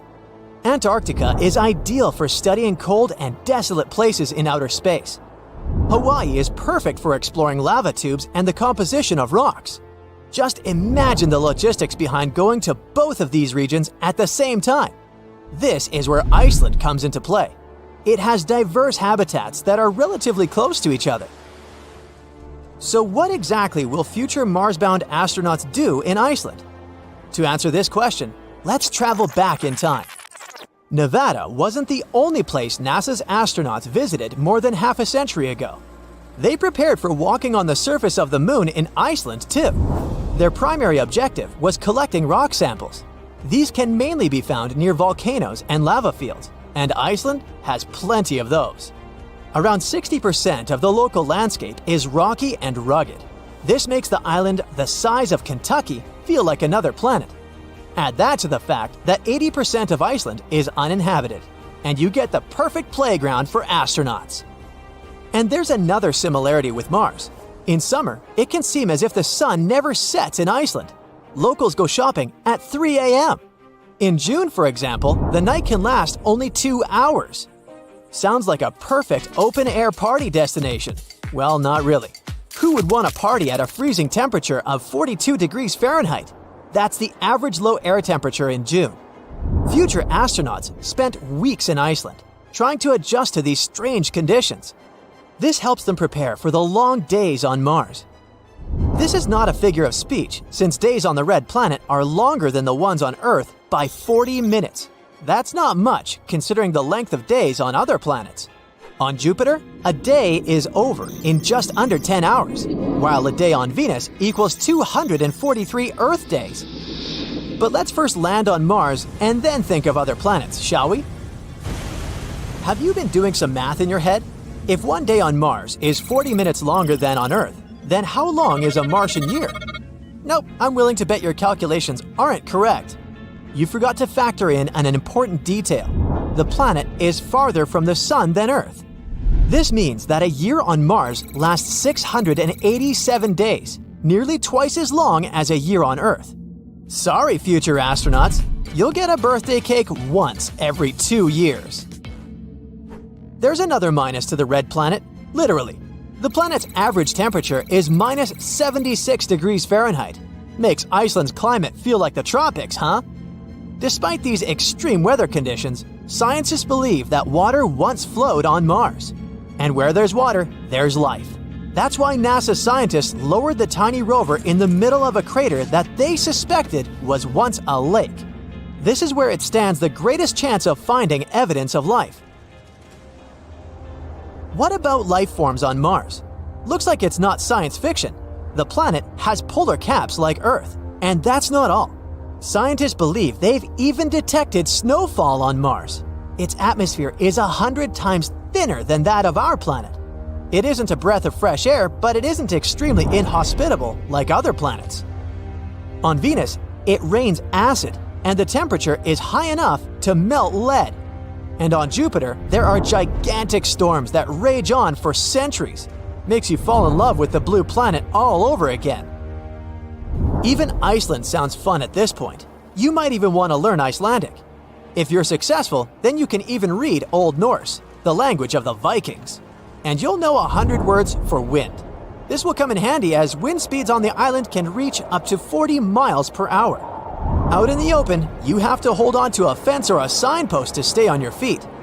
Iceland's climate will make you think twice before moving there. But for astronauts preparing for another world, this place is perfect. Iceland is equally impressive underground. In fact, the island might hold the key to sustaining human life on Mars. The surface of this planet is not very hospitable. The soil is poisonous and abrasive. It can easily cut through an astronaut's suit. But underneath the ground, the living conditions are more tolerable. And Iceland has a real-life model of this potential underground dwelling: lava tubes. Long tunnels carved out by lava making its way to the surface. These maze-like corridors are perfect human habitats. And they're cost-efficient. Nature had already built them for us.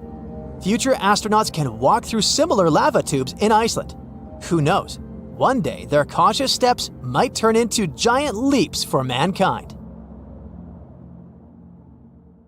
It's the 15th of January, 2022, 4:47 p.m. local time.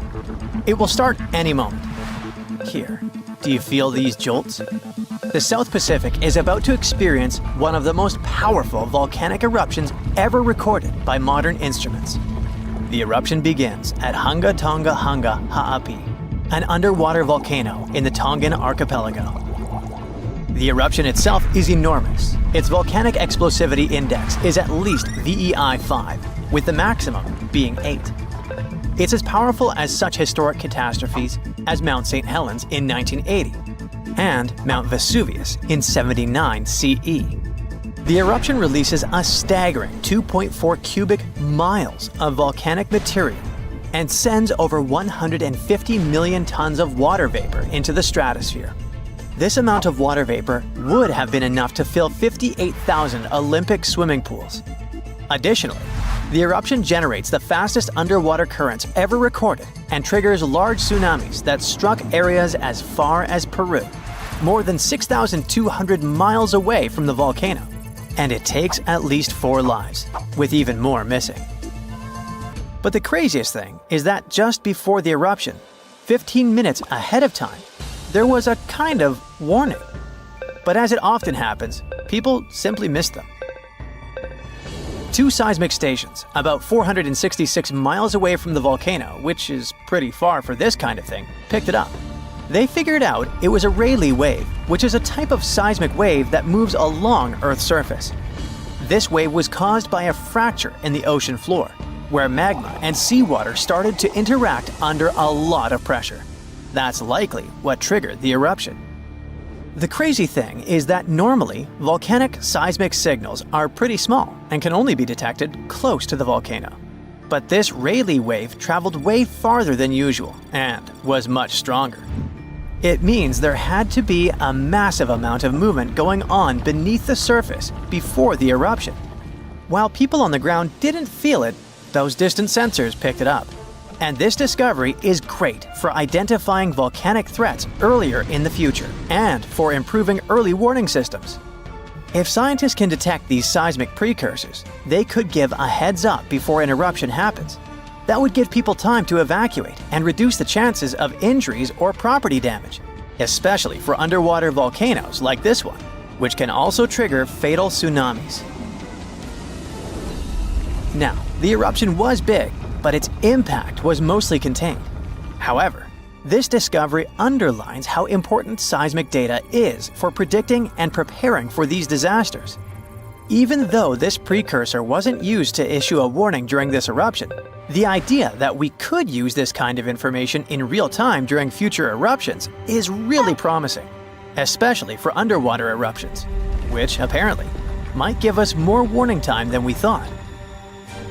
Even though we wouldn't have been able to hear that precursor warning signal, there is a sound so loud it could actually finish you. And while such sounds are incredibly rare, the loudest noise ever recorded was indeed fatal to those who were close enough. On 27 August 1883, the eruption of the Krakatoa volcano in Indonesia created the loudest noise ever measured. It's thought to have been an astonishing 310 decibels at the source. To put this in perspective, a hand drill produces the sound of 98 decibels.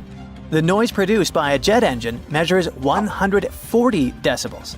And the sound of 180 decibels is capable of destroying your hearing tissue. So, the sound Krakatoa produced reached more than 170 decibels at a distance of 100 miles. And sailors aboard a ship just 40 miles from the eruption had their eardrums burst from the sound. The explosion's reverberation was so powerful that it was heard 3,000 miles away. In fact, at a farm in Alice Springs, Australia, over 2,200 miles away, sheep farmers reported hearing what they thought were gunshots. The sound from Krakatoa traveled around the world multiple times. Although no one heard the explosion beyond 3,000 miles, spikes of atmospheric pressure were recorded in places as far away as Canada and England. Those must have been the sound waves produced by the eruption traveling around the globe. Sound above 150 decibels can potentially cause life-threatening harm. In particular, sounds between 170 and 200 decibels can result in lethal conditions, including burst lungs. Anything over 240 decibels could cause fatal injuries, and you don't even want to know what those are. I'll just say that those sometimes happen to cartoon characters, but rarely to people. The scientific explanation behind this is that sound is essentially a wave of pressure, which can travel through both solids and liquids. And, in the case of an incredibly loud sound, pass right through the human body. If the pressure from such a sound is high enough, it can rupture eardrums and internal organs, causing significant and often fatal damage. Now, you probably know how volcanoes sometimes have small earthquakes before they erupt. Well, they often produce this weird sound called a harmonic tremor. The sound kind of hums, and the frequency of the hum gets higher and higher until it suddenly stops just before the volcano erupts. The sound has been recorded at a bunch of volcanoes around the world. But the thing about Redoubt Volcano in Alaska is that its tremor is so intense, people can actually hear it. It's like the volcano is letting out this crazy scream right before the eruption. According to a geophysicist at the University of Washington, the frequency of Redoubt's harmonic tremor is so high that it is barely perceptible as a low bass hum, and that's at its highest pitch. All because the pitch of Redoubt's tremor exceeds that of any other recorded volcano. It questions the limits of the existing models used to explain these phenomena.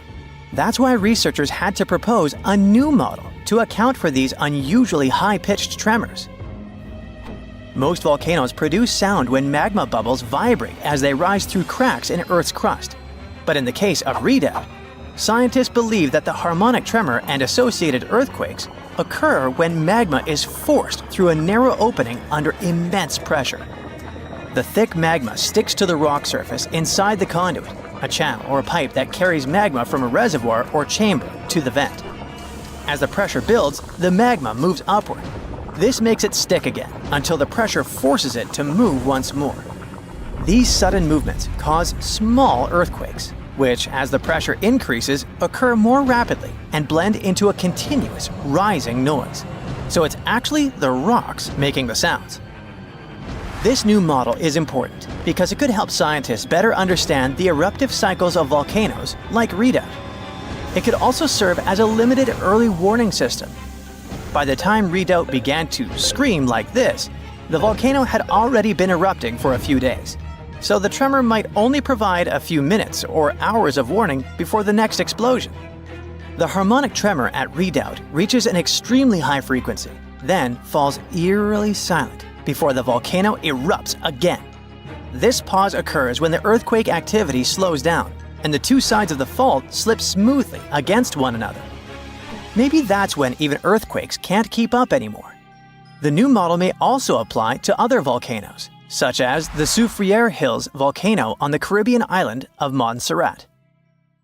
The research team is now planning to investigate why the pressure at Redoubt is concentrated in one specific spot. To move ahead in their research, the scientists have created 2 recordings of Redoubt's seismic activity. The first, a 10-second recording, compresses about 10 minutes of seismic sounds and harmonic tremors, sped up 60 times. The second, a 1-minute recording, condenses roughly an hour of activity, including more than 1,600 small earthquakes that had occurred before Redoubt's first explosion with harmonic tremor. These recordings could provide crucial insight into the dynamics of volcanic eruptions and the signals that precede them. When you think of a volcano, what's the first thing that comes to mind? Streams of red, steaming hot lava pouring over the sides? Dark clouds of ash rising high into the sky? Maybe you think of a relaxing hot spring. Ah, that's nice. Well, we all imagine one thing, a cone-shaped mountain looming over the horizon. But it can be as green and lush as any other mountain. At the top, of course, there's a giant hole, like an opening that goes all the way down. Inside, there's lava and gases being pushed outside. Lava is so hot that if you were standing at the top of the volcano and looked down, your face would feel as red as the color of that liquid rock oozing out. A volcanic eruption never comes without consequences for us. And I'm not just talking about people living nearby. The impacts are usually felt on a global scale, too. Can't fly for a while because of the blanket of ash released in the air. Not to mention, it might be a bit tricky to breathe. Carbon dioxide, sulfur dioxide, and plenty of other toxic gases whose names immediately take you back to your high school chemistry class. Funny enough, most of that cloud rising out of a volcano is just water. Well, vaporized from those scalding temperatures. But before any volcano erupts, it goes through stages like an angsty teen. First, magma, that's lava before it erupts onto the surface and gets its name change, starts moving underneath the volcano. This causes earthquakes that get worse and more dangerous over time. Then, steam and different gases start spewing out of holes in the planet's crust. Our Earth resembles a tea kettle about to whistle. When the gas emissions and earthquakes get more massive, it usually means the volcano is about to blow its top. But those first stages can take years before an eruption happens. Then, the magma starts building up. With more and more pressure, it's planning to make its great escape.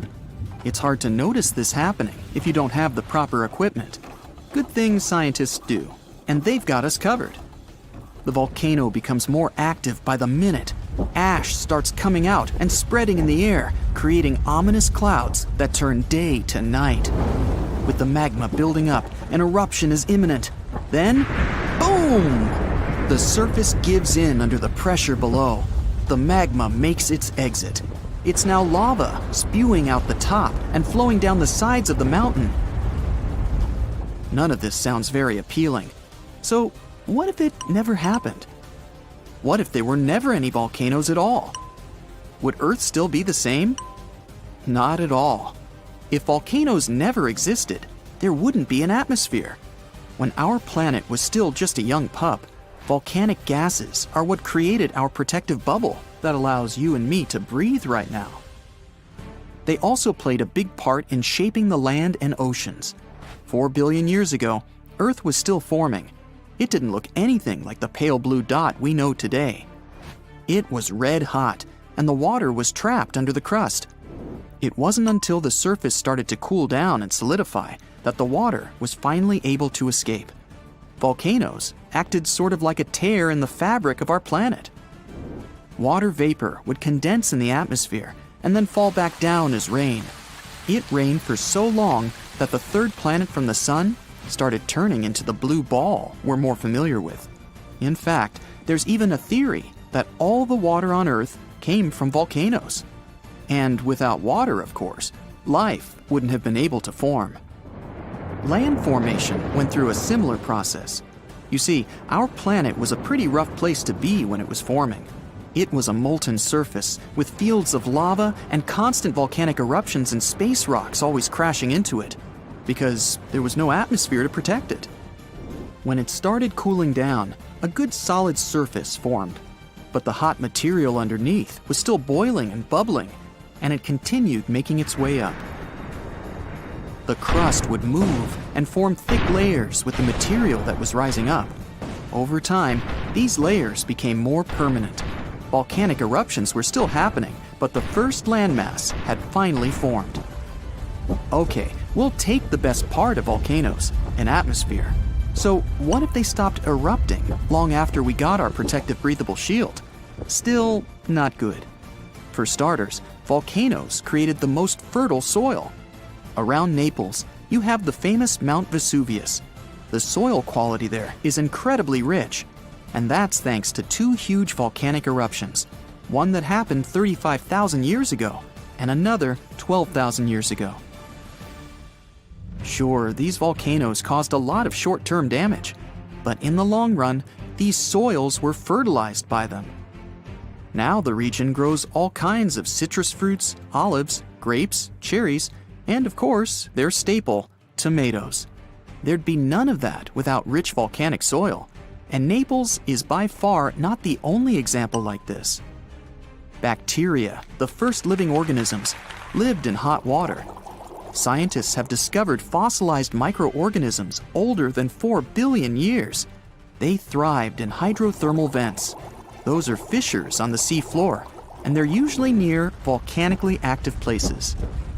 This means that without volcanoes, we wouldn't have land, water, or even the first life forms that, as the theory goes, would eventually evolve into all the creatures we have today.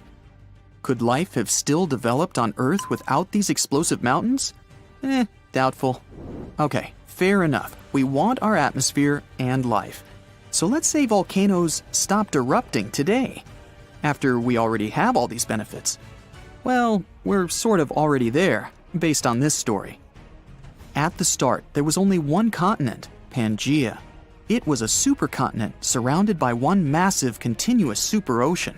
Volcanic activity by this time had finally calmed down, and this meant all that energy would gather below the Earth's crust.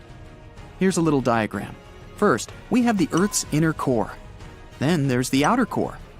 Next up, we have our convection currents. Magma is next in line. After that, the oceanic crust. And at the very top, we have our ocean and our continental crust. The reason Pangaea eventually broke up into the separate continents we have today is because of plate tectonics. It's not like the crust is all one solid piece. It's broken up into big chunks, or plates, that are always moving. And it's all still moving today. Yes, the land you're standing on right now is sort of surfing on that layer of convection currents. It's a slow process, so it's not like you can feel it. Pangaea didn't break apart all at once. It took tens of millions of years. When the plates move, they cause earthquakes and volcanic activity. They create mountains too. It's good for our planet as well, because the Earth gets to sort of renew its old crust. If there was no volcanic activity now, the pressure underneath the Earth's crust would keep building up. It'd get to a boiling point the continents couldn't handle anymore, and eventually, they'd start splitting into more numerous and smaller masses. Volcanoes are still useful to us till this day. For one, they cool our atmosphere. Their eruptions release sulfur gas. It combines with water in our atmosphere and cools it at its lowest level, which is where we live and breathe. There's also an excellent use for their heat. Geothermal power plants harness the energy coming from deep inside the Earth and turn its heat into steam. We then use that steam and turn it into electricity. This is the case for our friends in New Zealand and Iceland, since they live in places with high underground temperatures. Volcanic material can also be made into blocks for building stuff. It can be grounded down to make cement too. If we want, we can even search volcanoes for precious minerals like gold, copper, and sulfur. And who can forget about hot springs? Tourism to places like Yellowstone and Iceland wouldn't be the same without them. And who doesn't love a nice steamy dip in the ones safe for swimming? Oh yeah. In the end, volcanoes aren't so bad after all. Our beautiful Earth wouldn't be what it is without them.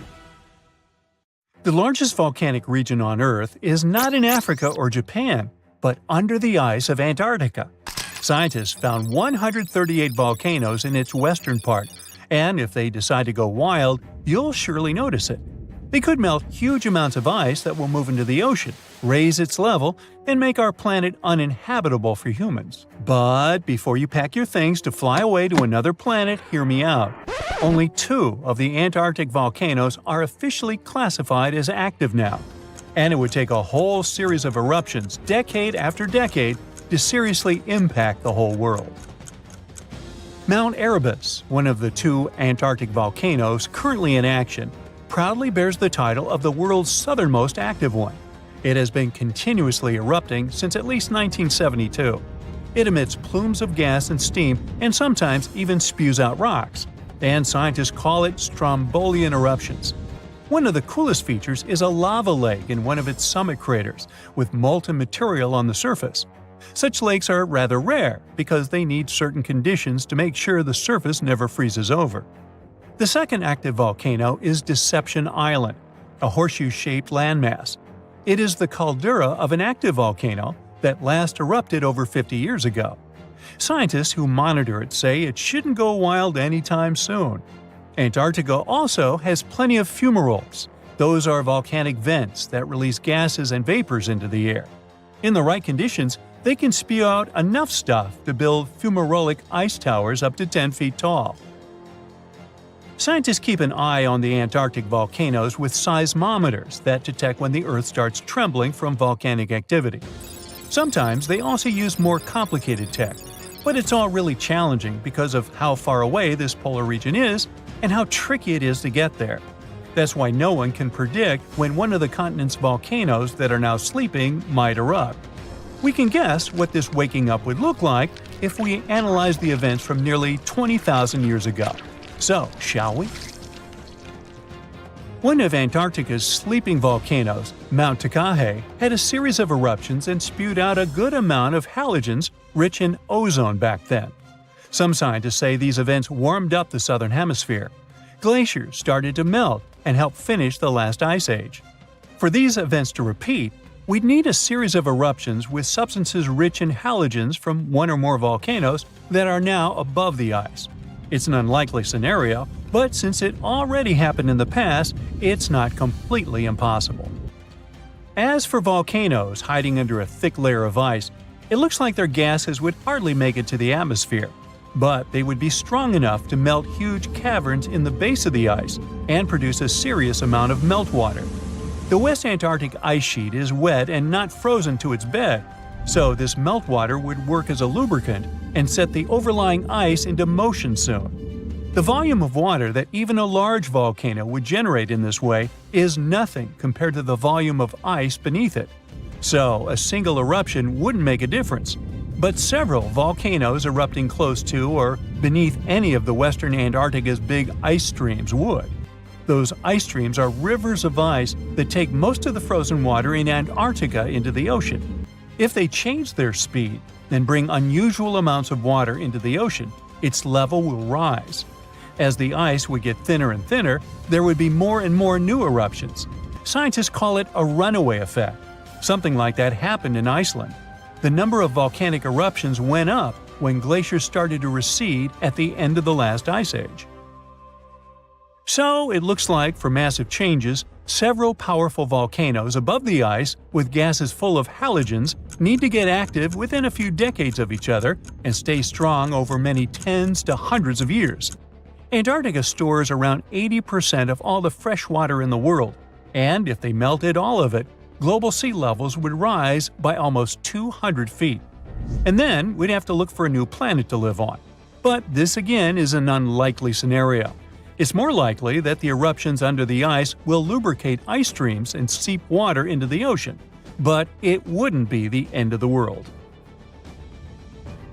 A super strong, super angry supervolcano could do it though, and it has already happened in the past. Over 200 million years ago, the world went through a major makeover with not one, not two, but 4 massive volcanic eruptions in huge pulses. The supervolcano called Camp had been erupting over and over for 600,000 years. It all happened in Wrangell, a large chunk of land that used to be a supermassive volcano stretching across what's now British Columbia and Alaska. And it wasn't the lava or the volcanic ash that ruined the environment. The eruption made carbon levels skyrocket. The planet would never be the same again. This volcanic activity might have helped dinosaurs grow from cat-sized critters into giants we saw in Jurassic Park. It kicked off a 2-million-year rainy season. It made the whole world hot and humid, and the dinos just loved it. Researchers dug deep into sediment layers beneath an ancient lake in Asia to uncover these secrets. They found traces of volcanic ash and mercury, clear signs of those epic eruptions. There were carbon signatures showing huge spikes in carbon dioxide levels. It made the atmosphere toasty, and the rain poured down. So the bad news is, another eruption like this could happen. The supervolcano beneath Yellowstone National Park has been sleeping for nearly 70,000 years. But if it wakes up, it would be many times more catastrophic than the eruption of Mount St. Helens in 1980. It's considered the most disastrous volcanic eruption in U.S. history. It followed 2 months of earthquakes and injection of magma below the volcano that weakened and destroyed the entire north face of the mountain. The eruption column went 80,000 feet into the atmosphere and spread ash over 11 U.S. states and several Canadian provinces. The last Yellowstone eruption was 1,000 times greater than that. The ground above Yellowstone sits on a hot spot made of molten and semi-molten rock called magma. This magma stuff flows into a chamber beneath the park, about 4 to 6 miles down, making the ground puff up like a balloon. But then, as it cools down, the ground goes back to its usual state. Volcano watchers have been keeping an eye on this for a century. They noticed the ground lift up about 10 inches around 20 years ago, but since 2010, it's been going back down. The experts say we have no big eruptions on the horizon, so doomsday isn't coming anytime soon. But there's some underground activity going on lately which keeps us interested. Since humans haven't been around to witness every little thing Yellowstone does, it's kind of tough to say for sure what's brewing down there. Yellowstone has had some epic eruptions within the last couple million years. They happen like clockwork, with gaps of 600,000 to 800,000 years between them. The last big one was around 640,000 years ago, and it basically reshaped the entire landscape, spreading ash and debris as far as Louisiana. You can still see the aftermath of the last big eruption in the Yellowstone caldera today. Experts say a massive eruption like the last one is an unlikely scenario. We're more likely to see eruptions of steam and hot water or lava flows. When and with what force it will wake up remains a mystery to scientists. The scariest legend from Norse mythology, Ragnarok, could have been inspired by true events. Yeah, that story where Thor and the other deities go down fighting and the whole world ends, only to start later again. Around the mid-6th century of the current era, 2 massive volcanic eruptions took place on the American continent. These eruptions sent huge amounts of gas and sulfur dioxide into the air, which made the climate much colder across the northern hemisphere, including Denmark. In old records from China during those times, they wrote the sun got dim and cold like the moon. Grain crops couldn't ripen properly, and stars were hidden for over a year because of the volcanic particles that still lingered in the sky. Scientists wanted to understand how this colder weather affected trees, so they studied the growth rings of Danish oak trees from around that time. They wanted to see how the shift in weather patterns affected tree growth during this period. The scientists compared tree samples from Denmark with ice core samples from Greenland. These ice cores hold layers of snow and ice that trap tiny bits of sulfur and other particles from past volcanic eruptions, so they can show when these eruptions occurred. The tree rings show that the trees grew less than normal in the middle of the 6th century, so the weather was much colder than usual, probably because of volcanic ash in the sky. Some farms were abandoned during that time, and nature began to reclaim these areas. All this may have caused big shifts in society, like changes in village structure and ritual practices. Archaeologists have also found many valuable objects buried during that time. It looks like people were trying to offer them to deities to bring back the sun. They feared that an endless winter before Ragnarok would start if they didn't do something. A long time before that, in what is now England, people were busy building Stonehenge. There's no debate that the larger stones were brought there by humans, but there's a new theory about the smaller so-called blue stones. They don't seem so blue on a sunny day, but they do have a bluish tinge when rain falls on them or you break them, so be careful. So the main theory is that our Neolithic ancestors worked hard to bring the stones from the Preseli Hills to Salisbury Plain. A new study suggests that long ago, during the Ice Age, glaciers might have used the Bristol Channel as a highway to move rocks. They found a large unusual rock called a glacial erratic in Limeslade Bay. A glacial erratic is a rock or boulder moved from its original home by a glacier to a new place. The rock in Limeslade Bay is made of a type of stone called dolerite, which isn't found in the Bay Area. But it matches rocks from North Pembrokeshire, which means it likely traveled by glacier to its new location. A massive glacier from the Irish Sea must have picked up this huge rock in Pembrokeshire and carried it southeast, then east, right up the Bristol Channel. They also found other glacial erratics along the Bristol Channel, which only supports this idea. So, if the new theory is correct, it means that Neolithic people didn't carry the bluestones to Salisbury Plain, but found them already there and decided to use them to build Stonehenge. Now, if you don't like shopping lists, try thinking of them as historical documents that someone will find, say, 3,500 years from now. Archaeologists in a region of Turkey that was known for the production of pottery, metal, and glass found one shopping list that was this old on a clay tablet. It's roughly the size of a large postage stamp and was made by people who lived in Mesopotamia. They used a very old type of writing called cuneiform, which means wedge-shaped, as it was made up of marks that look like wedges. The language written on this tablet is called Akkadian, and it went extinct long ago. They used sounds to make words, just like we do today. To write these sounds, they borrowed symbols from an even older language called Sumerian. The tablet itself is a kind of shopping list left by people who were buying a large amount of furniture. They mention tables, chairs, and stools. This record helps us understand how people in the late Bronze Age kept track of goods, money, and trade. Looks like they had an organized system for buying and selling things. Meanwhile, the Bronze Age shopping list is a youngster compared to what is thought to be the oldest calendar in the world. It shows the fall and impact of a comet from around 13,000 years ago. The carving is part of the Göbekli Tepe temple complex in Turkey. Talk about alliteration. It has large round stone structures and pillars that are carved with pictures of animals and symbols. People in the Neolithic period, around 11,000 years ago, built the temple, and it might have been used for something like a giant observatory for watching the night sky. One of the most interesting objects at the complex is a tall carved vulture stone. This stone has the image of a bird and other designs on it. One scientist who studied it thought the designs might show constellations. The carvings could tell the story of a huge comet that changed the weather patterns on Earth and caused a mini ice age.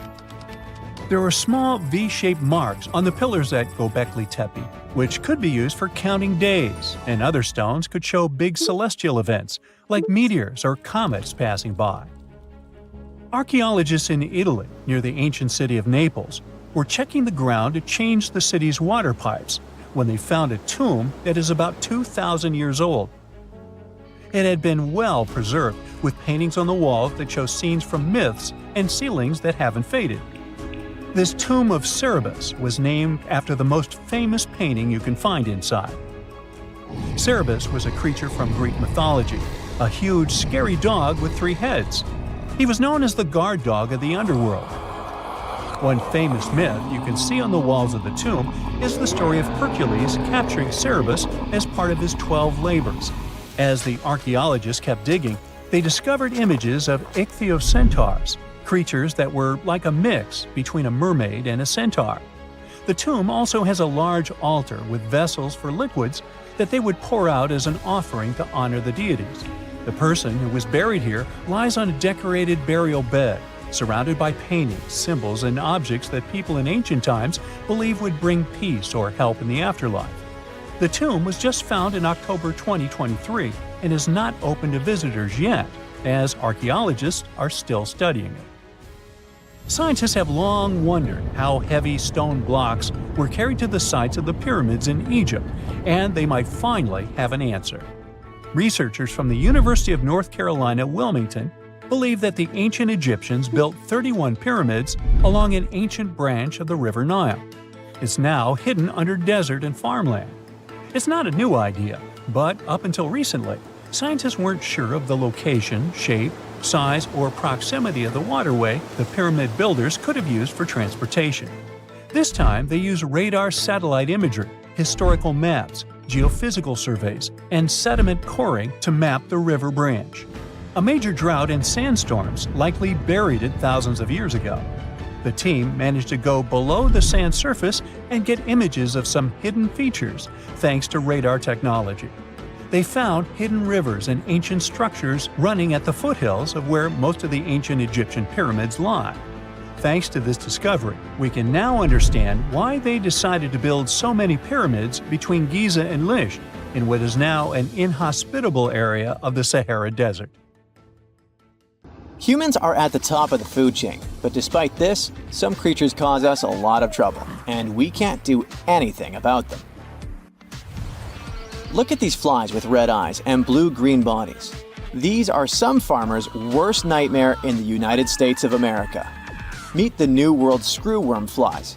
These little troublemakers have been munching on livestock from Florida to California for centuries, racking up some serious damage to the agricultural scene. To combat these pesky flies, the U.S. Department of Agriculture dropped a whopping 15 million sterile screwworm larvae from helicopters along the Panama-Colombia border. There's even a factory in Panama cranking out these sterile larvae like it's factory-fresh fruit. This action sounds weird, but it makes a lot of sense. The thing is, female flies only get one shot at mating in their entire lives. So if they happen to mate with a sterile dude, that's it.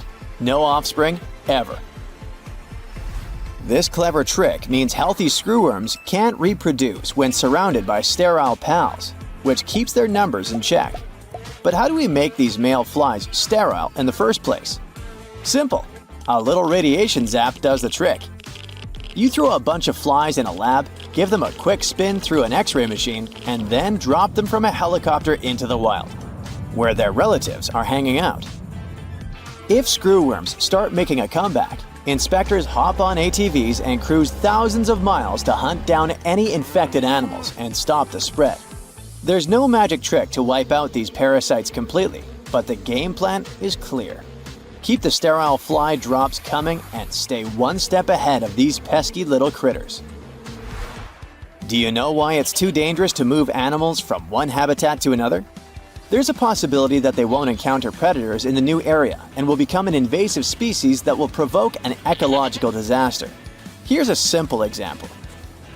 In the 30s in the 20th century, farmers from Australia faced a serious problem. Cane beetles were spoiling sugarcane in the northern part of the country. Insects devoured a huge amount of the harvest, and people couldn't stop it.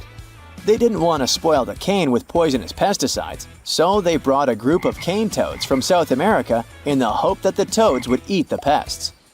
But when these toads found themselves in the reed fields, they couldn't reach the bugs, as they lived on tall reeds. The toads just couldn't jump at such height and get the pests. So instead of beetles, they began to eat other insects. Amphibians started multiplying at a tremendous rate. The female cane toad can lay about 30,000 eggs at a time. After 3 days, small tadpoles hatch from the eggs. They swim in the water for 20 weeks and then turn into grown-up toads that live from 5 to 10 years. Millions of jumping animals began taking over the entire northern part of the continent, destroying all the biodiversity around. Leaves, grass, insects, carrion. Toads ate all this and didn't leave food for other animals. The problem was that the toads turned out to be very hardy creatures. Heat, cold, rain, droughts, they can breed anywhere and nothing can stop them. But what about other animals? Australia is full of alligators, big birds, and other creatures that would love to feast on croaking amphibians. Yes, it's true. But any animal that tried to eat these toads didn't survive. The problem is that cane toads are venomous. There are special glands behind their eyes that produce strong toxins that cause serious health problems in any animal. Some farmers saw birds falling from the sky after they had swallowed these amphibians.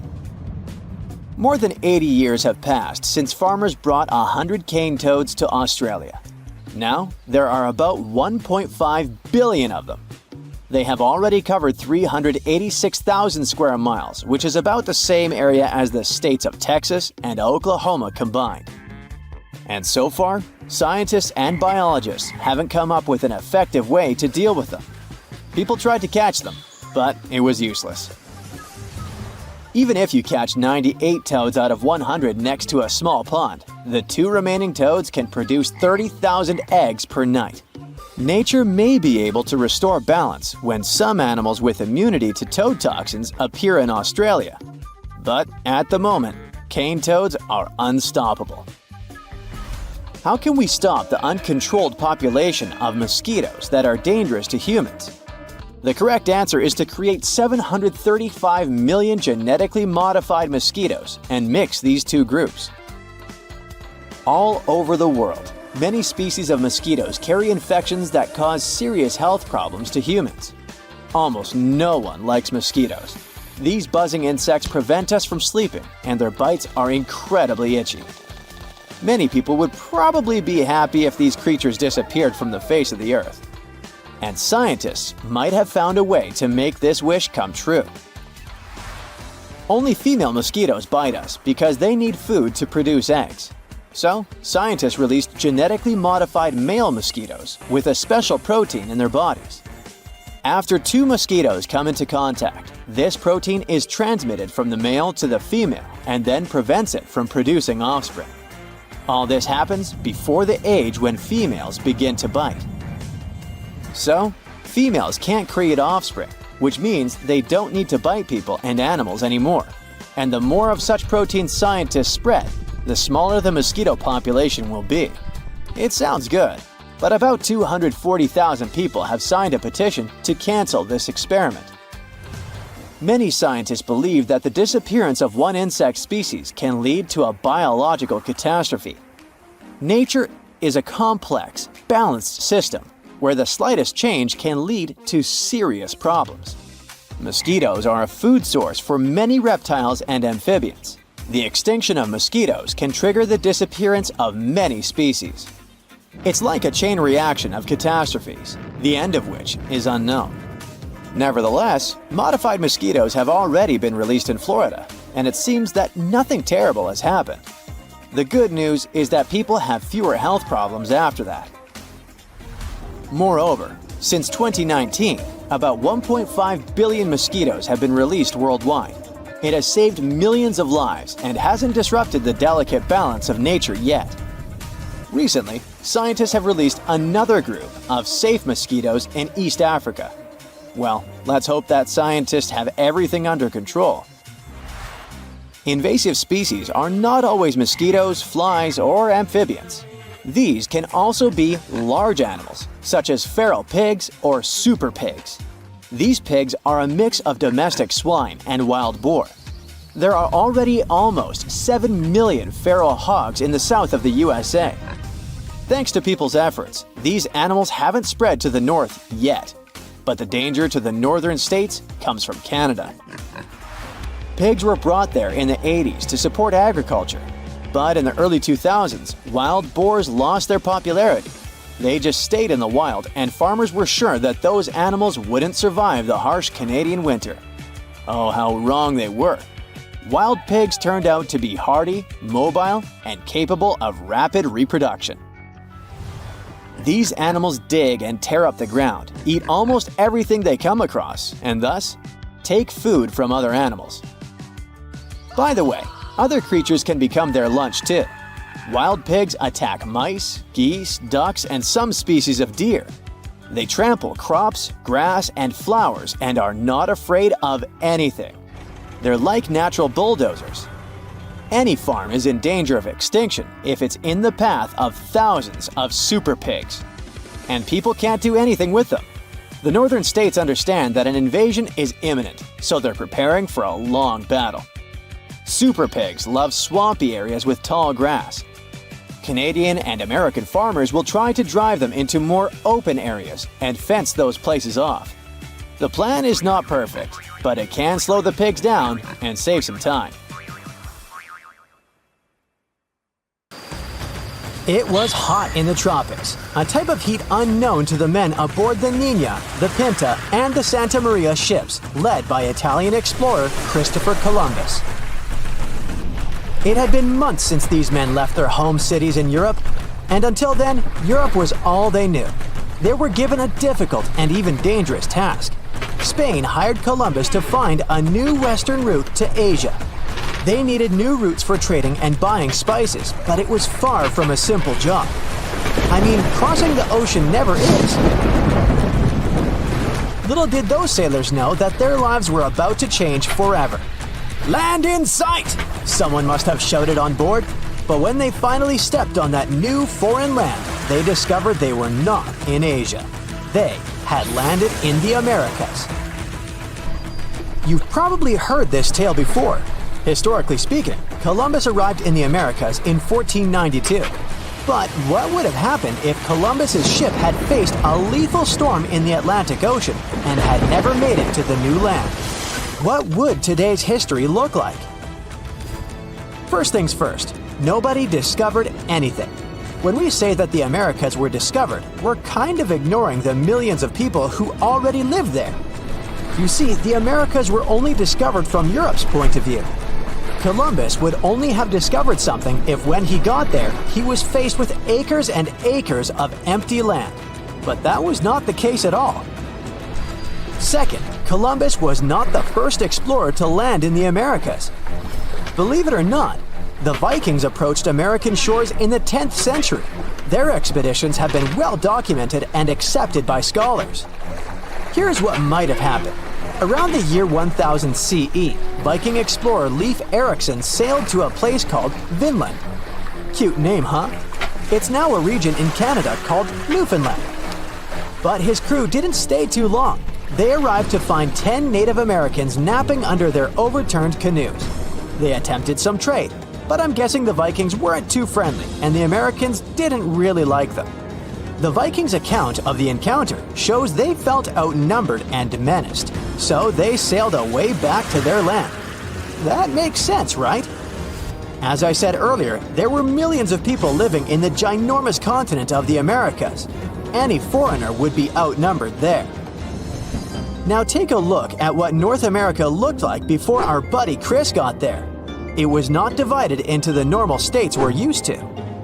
And if Columbus had never arrived, the United States would probably never have been united to begin with.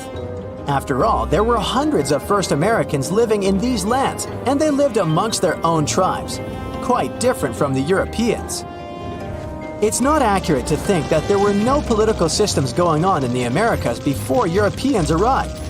We just need to understand that they were different from what we're used to today. When Europeans arrived, they imported their belief systems with them, from religious beliefs and language systems to things as simple as clothing habits. If the Americas had developed on their own, maybe their sense of fashion would be completely different today. You see, Europeans had a developed sense of fashion by the time they arrived in the West. They wore things such as this and this. But those don't really work in the tropics, do they? For them, fashion had to do with showing a certain economic status, while in the Americas, that didn't exist. For Native Americans, clothing was mainly functional and related to the weather. In warmer climates, Native people would wear short-like cloths to cover their intimate parts.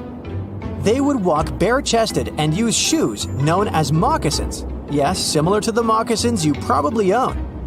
In colder climates, they would resort to using leather and fur parkas. Of course, there was always the special clothing used for ceremonial purposes. So I'm guessing that if Columbus never reached the Americas, brands such as the Gap, Hollister, and Forever 21 would have never existed.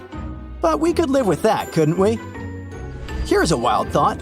Let's say that by the 1700s, Native Americans had developed complex engineering skills. They built big boats, maybe a bit smaller in size than the traditional European ships, and decided to venture across the ocean. Let's say they were the ones who arrived on European shores, in places such as Spain and Portugal. They carried gifts and goods with them for trading, of course. This was also a common practice amongst them back home, known as potlatch. Sure, they were received with suspicion by the Europeans, who had only ever traded with Asia. But with this inverted encounter, a different type of relationship began between Native Americans and Europeans. Since Europeans didn't claim ownership of the Americas, the people from the so-called New Land weren't considered inferior to them. Actually, they stood side by side as equals, each one with their own power and set of knowledge. Native Americans taught Europeans a new type of ruling system, a more decentralized one. So modern-day structures of government would look really different. Maybe Europeans decided that 4 years was a long time for someone to hold decision power, so they implemented smaller and more frequent elections. Oh, and the landscape of European cities also changed a lot. Instead of huge statues made of copper and bronze showing men in ships on their way to the Americas, the Europeans built totem poles in honor of their alliances with first Americans. In terms of medical and medicinal knowledge, they had a lot to exchange about. While Europeans were making advances in traditional medicine, Americans had developed an impressive knowledge of herbs that could heal a series of things. Before they knew it, Europeans were selling different varieties of plants in their pharmaceutical establishments. They had one big barrier though: language. Since Europeans never arrived on American shores, they also never taught their language to Americans. So maybe in this scenario, both cultures brought in their best linguists and tried creating a new language from scratch. Something that could be comprehensible from both perspectives and that could encompass both of their worldviews. The implications of this on modern-day life would be really profound if you stop to think about it. Let's say that this newly created language involved some symbols and drawings in it. You see, Native Americans often told stories using symbols known as pictograms. They were quite literal sometimes. As you can see, a mountain was represented by, well, a mountain. It's crazy to think that this system of communication has been around for 5,000 years, since it was actually invented by the Sumerians. And hey, maybe even our laptop keyboards would come equipped with these symbols, and you could write more visually hybrid and fun emails than the ones you write today. The American landscape would have also changed. You see, if neither Columbus nor any of the other European dudes that went after him reached the so-called New Land, Central and Latin American cities would look completely different than they do today. Maybe the bustling empires of the time, such as the Inca, the Maya, and the Aztec, would have grown immensely. To be fair, they were already pretty big by the time Europeans got there. Some pre-Columbian Maya cities were as big as medieval London and Paris in terms of population. But oh my, the Mayan Empire would have grown so much that it could have spread out all over of Central America. They could have developed their pyramid building craft up to the point that they managed to build an even larger pyramid than the Giza pyramid in Egypt. So tourists would come from all over the world to visit. And in South America, let's just say the region could have turned into a huge forest, bigger than the Amazon. The Inca could have spread through the Andes and then into the mainland. Places such as Brazil and Argentina never existed. But in their place, there would have been dreamy tropical settlements, which would have become a worldwide reference in sustainable living. The world's largest fence spans over 3,100 miles from Queensland to South Australia. If stretched out, it could easily connect London to New York. And if you'd walk next to it, you'd need 6 months to complete the journey. It wasn't built to safeguard the Australian border. Why would it, since Aussies are just surrounded by water? It wasn't meant to protect some important building either. Its purpose is to keep some animal species away from each other. It was back in the late 1800s when Australians started building parts of this fence. They wanted to create a barrier separating the lively, bustling part of the country where cities like Melbourne and Sydney thrive from the harsh, dry outback. They used wooden posts dug deep into the ground, linked up with wire mesh standing about 6 feet tall. Some parts of the fence even have a second electrically charged layer. To make sure this fence did its job, they added some red and white lights to help guard things even at night. A team of over 20 people work full-time to keep things in check here. And every year, local authorities chip in around $750,000 to keep the construction in shape. Why all this trouble? The main reason was dingoes. These gingery, wolf-like creatures are Australia's largest carnivore mammals, and they're also apex predators. They were causing a lot of trouble to local farmers, especially in southern Queensland, where they often go after sheep. For the most part, the fence has been doing its job okay, but it's not foolproof. Some dingoes still manage to sneak through. Other times, wild camels end up crashing into it. That's because Australia has quite a massive camel population roaming around. But this man-made solution did more than locals expected. They thought there would just be fewer dingoes within the fence. But fewer dingoes mean more kangaroos. And more kangaroos mean more competition with the sheep for food. It's not just the bigger species feeling the squeeze. The smaller animals and the greenery also went through changes. With all this competition in a smaller space, locals noticed less diversity in the plant life and small animals. The soil became less nutritious over time, affecting plant growth. Plus, the fence acts as a roadblock for animal migration and seed dispersal. Even the sand dunes are feeling the effects, with less grass cover to hold things together. When scientists looked at kangaroos on both sides of the fence, they noticed that the young pups inside were lighter and tinier on average. The outsiders had bigger feet and heads for their age, and it wasn't because they were eating a different diet. The kangaroos that were stuck sharing the land with dingoes had to bulk up faster to survive. On the flip side, those inside the fence took it slower because they weren't under the same type of pressure.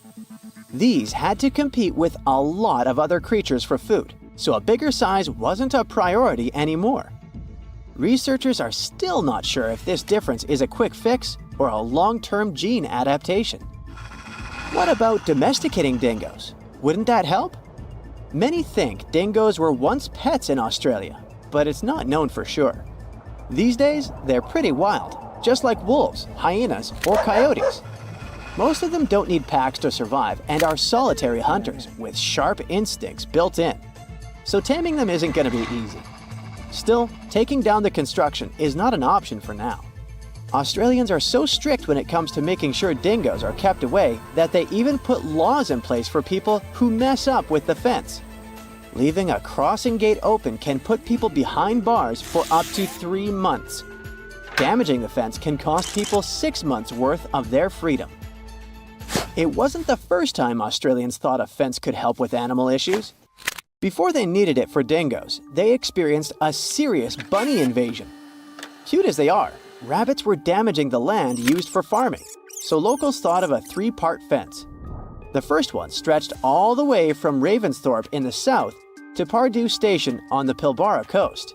It was over 1,100 miles long, making it the longest unbroken fence globally at the time. All these bunny problems could have been traced back to a man named Thomas Austin. Back in 1859, when he first came to the land down under, he thought it would be a good idea to release a few rabbits into the wild, thinking it would add a bit of charm to the place. But since rabbits aren't native to Australia, they didn't have any natural predators at the time. They're also pretty adaptive creatures, needing just some grass for feeding. They reproduce at astonishing speeds too. A mama rabbit can have 4 litters a year, with as many as 5 bunnies each. Pretty soon, their numbers boomed. By the late 1880s, the bunnies had caused so much damage that local authorities came up with a proposal. They'd offer the equivalent of almost $2 million today to anyone who could come up with a solution to this long-eared problem. Nobody claimed the prize, but a commission did gather a bit over a decade later and came up with the fence idea. Maintaining those fences was complicated. They had inspectors keeping an eye, with each one responsible for a stretch about 500 miles long. There were also these boundary riders patrolling smaller sections, using bikes at first, then switching to camels or using camels to haul buggies. They even tried using cars at one point, but they couldn't handle the rough terrain and constantly had punctured tires. In terms of its effectiveness, well, by 1902, rabbits were already hanging out on the wrong side of the fence. That's why, 4 years later, they put up another one. It worked for a while, so much so that the local authorities didn't bother helping out farmers past that second fence with rabbit netting loans. Those caught between the 2 fences, however, still had a rough time dealing with rabbit trouble. Soon enough, rabbits spread even over fence number 2, and it was clear the solution didn't work. In some areas, even while the fences were being built, those sneaky bunnies found their way past them. To this day, the rabbit population still sometimes puts the Australian officials through rough times. The dingo fence may be the longest one, but it's not the weirdest. The aquarium fence in Turkey might take that prize. This 164-foot aquarium fence was built to make sure the expensive villa's ocean view would be visible from every one of its levels. These days, it gathers a lot of tourists from all over the world, eager to see the variety of fish it contains, and even the octopuses. Putting up a see-through structure wasn't hard. The real challenge was connecting the aquafence to the Aegean Sea through a buried pipeline stretching across 13,000 feet of land. This ensures water constantly flows, keeping the aquarium clean and the fish happy. To make sure no one damages the delicate fence or steals any of the fish or two, the owner also invested in security. He installed a network of 17 cameras equipped with facial recognition. Visitors are free to look and take pictures, but step too close and you're likely to trigger alarms. Another one of those weird fences is New Zealand's bra fence. If you ever find yourself through central Otago, you might stumble upon a fence adorned with bras of all kinds of shapes, sizes, and patterns. Its story takes us back to 1999, when people in the area found 4 bras mysteriously hanging on the fence near Cardrona Valley Road. Some were a bit surprised, but then others started adding their bras to the decor. Some more bras appeared and it became a must-see spot for tourists. Its popularity was so high that at times it caused traffic problems in the area. Meet Hulamale, also known as the City of Hope. This nickname makes total sense since this artificial island is part of the Maldives' big plan to avoid being completely submerged in the near future. Hulamale was created by placing sand from the seafloor onto a submerged coral platform, and it worked. This city sits about 6 feet above sea level, which means it's twice as high as the Maldives' capital, Male. While more and more people are moving there to live, the island was also designed to serve as a temporary evacuation site during dangerous storms and typhoons. Seychelles is another gem in the Indian Ocean that's at risk of disappearing. Unfortunately, coastal flooding is becoming a common issue there, especially during spring tides and heavy rainfall. The problem is that their main island, Mahé, hosts about 90% of the country's population. Along the coast, it's only about 6 feet above sea level. Fiji is the 3rd tropical paradise on our list, and it's also a top pick for travelers. But this nation is in a tough spot, since it's located right in the middle of the Pacific Ocean, where huge storms can really turn things into chaos. Take Cyclone Winston. It hit Fiji back in 2016 and ended up costing them over $1 billion in damage. So one thing they're doing to protect themselves is planting mangroves along the coast and preserving the ones that already exist. These trees are awesome since they help reduce wind speed during cyclone emergencies and also combat erosion by trapping sediments. Egypt might be in trouble too. I mean, it's not like the whole country is going to be underwater and we'll only see the tips of the pyramids in a few years. But things could really change for them as coastal cities are facing a serious risk. Take Alexandria, for instance. 45% of its population already lives below sea level. If the city is flooded, not only will everyone have to move, but Egypt in general will suffer a major impact on its fish production. In Europe, one of the most at-risk populations is in the Netherlands, where about half the people live in areas below sea level. In the future, planning a romantic gesture with tulips for your girlfriend could become an impossible mission. The Netherlands is responsible for 2/3 of the world's tulip production. So if fields are taken over by saltwater, it's game over for the blooms. But the good news is that the Dutch have centuries of experience dealing with water, so knowing how to work with storm barriers and seawalls can prevent them from a doomsday scenario. The risks of rising sea levels probably aren't higher anywhere else than here in Tuvalu. This island chain, located halfway between Australia and Hawaii, could be the first state to become uninhabitable. Its stunning land is only about 9 feet above sea level. And just by looking at it on the map, you can see how narrow it is.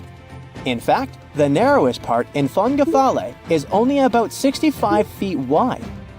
So even before higher tides become a real problem, the country's limited farmland could be flooded with saltwater. The next country on our list is the Philippines. This archipelago in Southeast Asia boasts some of the most stunning scenery, but it faces the risk of flooding for 2 reasons. First, due to rising sea levels, and second, because of crazy, unpredictable weather. Since 1990, events like cyclones, earthquakes, and tsunamis have cost the country over $20 billion. Have you ever heard of Vanuatu? This chain of islands, spread out between Australia and Fiji, could be flooded soon.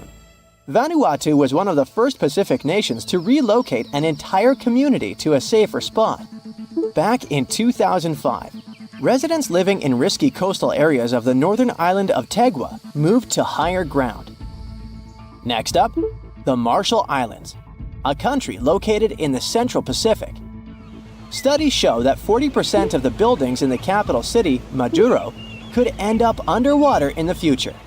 But this country isn't throwing in the towel just yet. They've got a game plan.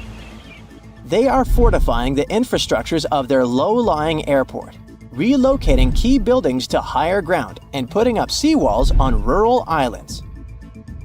Heading south, we've got Nauru. This is actually one of the smallest countries in the world, covering just 8.1 square miles. Today, it's home to 10,000 people, but it's on the brink of becoming uninhabitable. Water levels are rising about 3 times faster there than the global average.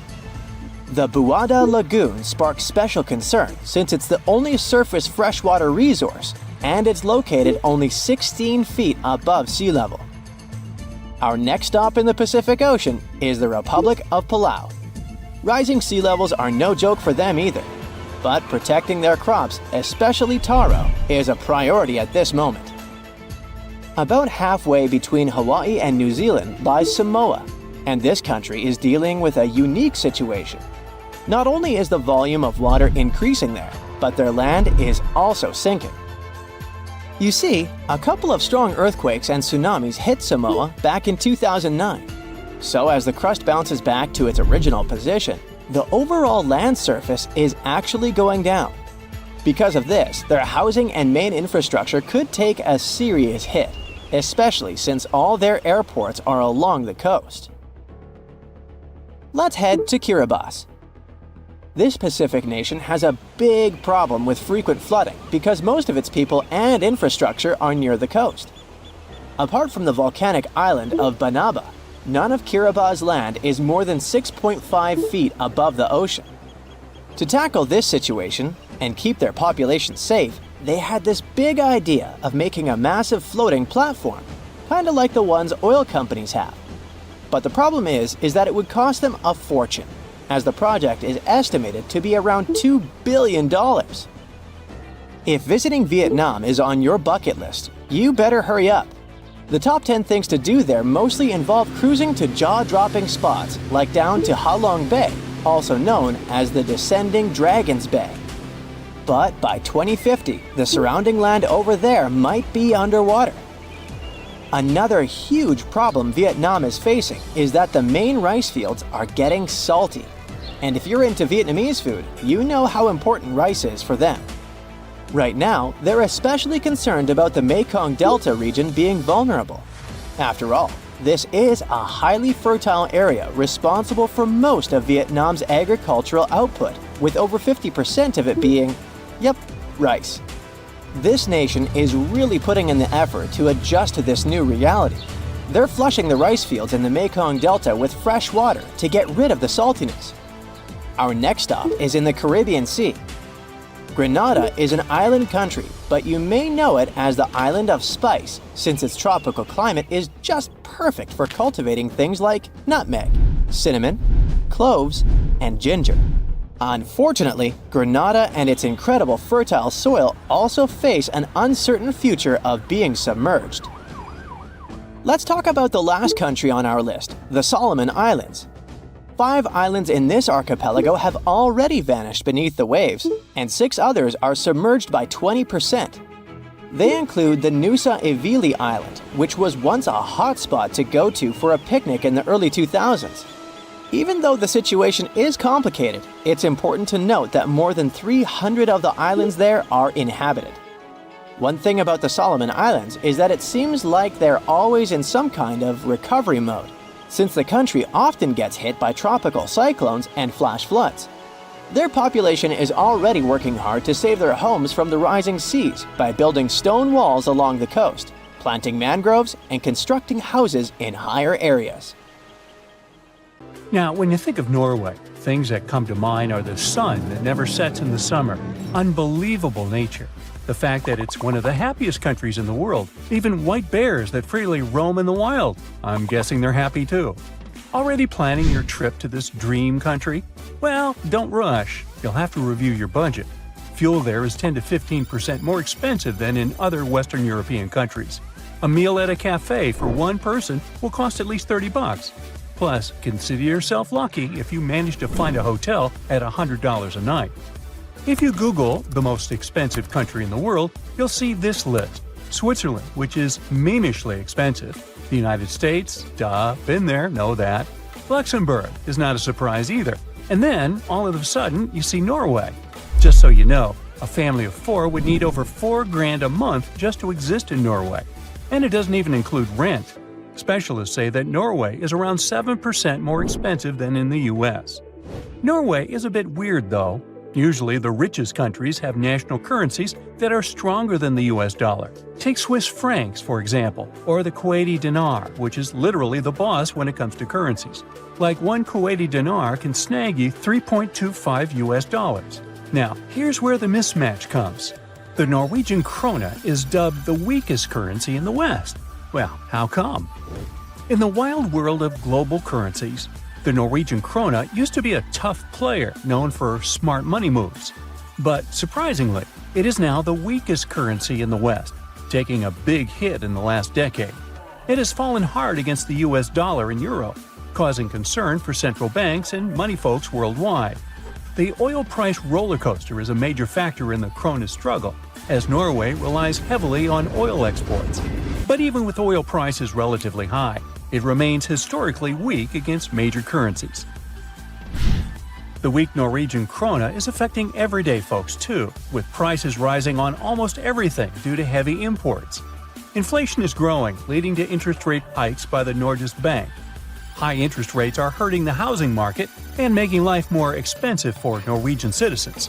So one of the supposed reasons for why Norway is so expensive might be weak national currency. What else is particular about Norway? Well, climate for sure. It may be hard to imagine a freezingly cold country plunging into riches. It's an imagery we usually see on social media with geotags Dubai, Saudi Arabia, or even Kuwait. And it makes sense to think now that all the riches are somewhere southward, as these places have strong oil-based economies and super strong currencies. But in reality, better economies in the south are a current trend. Ever wonder why cold countries seem to be raking in the cash while the hot nations are just hanging out? Turns out, those living in chilly climates had to hustle just to survive winter. Think building shelter, stockpiling food, and keeping that fire burning. Meanwhile, those basking in the sunshine had it a little easier with hunting and foraging year-round. This theory holds true even in the land down under. Sydney and Melbourne, the top dogs in Australia's wealth game, also happen to be some of the coldest cities, while Darwin, the warmest city, is lagging behind. Some might argue that this theory doesn't hold up when we look at ancient civilizations or modern hotspots like tropical Singapore. But hey, times change, and so does wealth generation. Back in the day, it was all about farming, but now it's more about industry and innovation. So, Norway may seem to have been bound to get rich historically and geographically. Still, it's not exactly so. Norway used to struggle a lot. Back in the day, it faced some tough times with harsh winters and tricky geography. They even had famines that pushed families to seek a better life in the US. So, how did Norway go from rags to riches? Yep, oil and gas played a big role. The country is small, but it has around 0.31% of all oil reserves in the world. But in Norway, there's more to the story than just black gold. For example, the top oil reserve is not some Arabic country, but Venezuela, which claims up to 20% of the world's liquid gold. Still, Venezuelans' economy is far from stable, so it's not all about oil. Although bested in forest size by other European nations, Norway was an unrivaled powerhouse in lumber during the Age of Sail. Thanks to its strategic fjord path, timber from its inland forests could quickly reach fjord-side mills and global markets. As railroads unlocked larger forest potential in other countries post the 19th century, Norway was Europe's timber king, bolstered by a world-class merchant fleet by the 20th century. The Norwegian timber wealth, coupled with early cooperative societal norms, spurred growth across several sectors, from agriculture to fishing and banking. Despite being labeled poor in the 19th century, Norway's GDP per capita outshone Eastern and Southern European nations. The nation's ascendancy continues beyond the discovery of its oil reserves. Norway is unique, with a small population but sprawling land. Despite its vastness, the Nordics are scattered and considered one of the most spacious countries globally. Much of the North's territory stretches beyond the Arctic Circle, offering harsh landscapes with thin topsoil covering the bedrock. The tough terrain in Norway, full of mountains and with a short growing season, limits arable land to only 2.2%, similar to Yemen. The scattered arable land in small valleys makes extensive farming impractical, a far cry from the efficient farming in the U.S.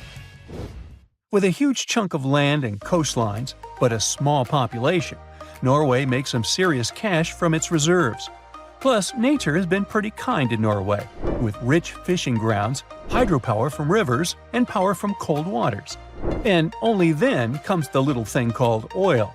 The late 50s saw a big discovery that changed everything for Norway's economy.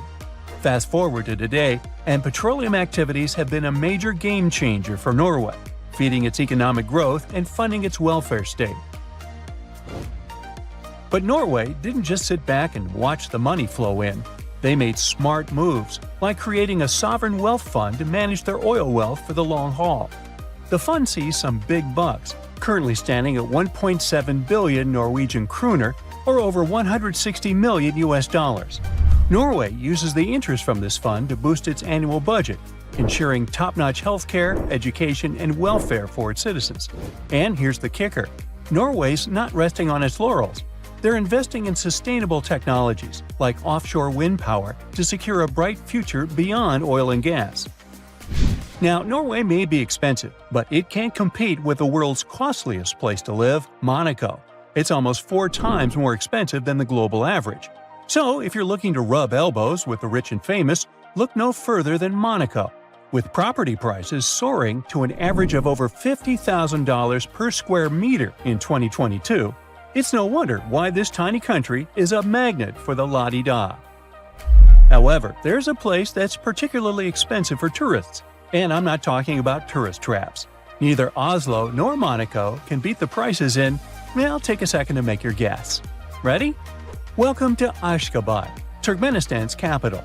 A gallon of milk costs a whopping $15 US, while a standard internet subscription plan will set you back $168 US a month. Calm down, you're not poor, it's just an economic glitch. The reason for these prices is simple. The Turkmen national currency exchange rate in relation to dollars is fixed and never changes. $1 equals 3.5 manats, and it's been so since 2015. Local prices in the local currency grew to inflation, making it not proportionate to prices in dollars. The exchange rate never changes. So if you live there, such prices don't seem to be extraordinary. But if you come with dollars, you're in for a pricey trip.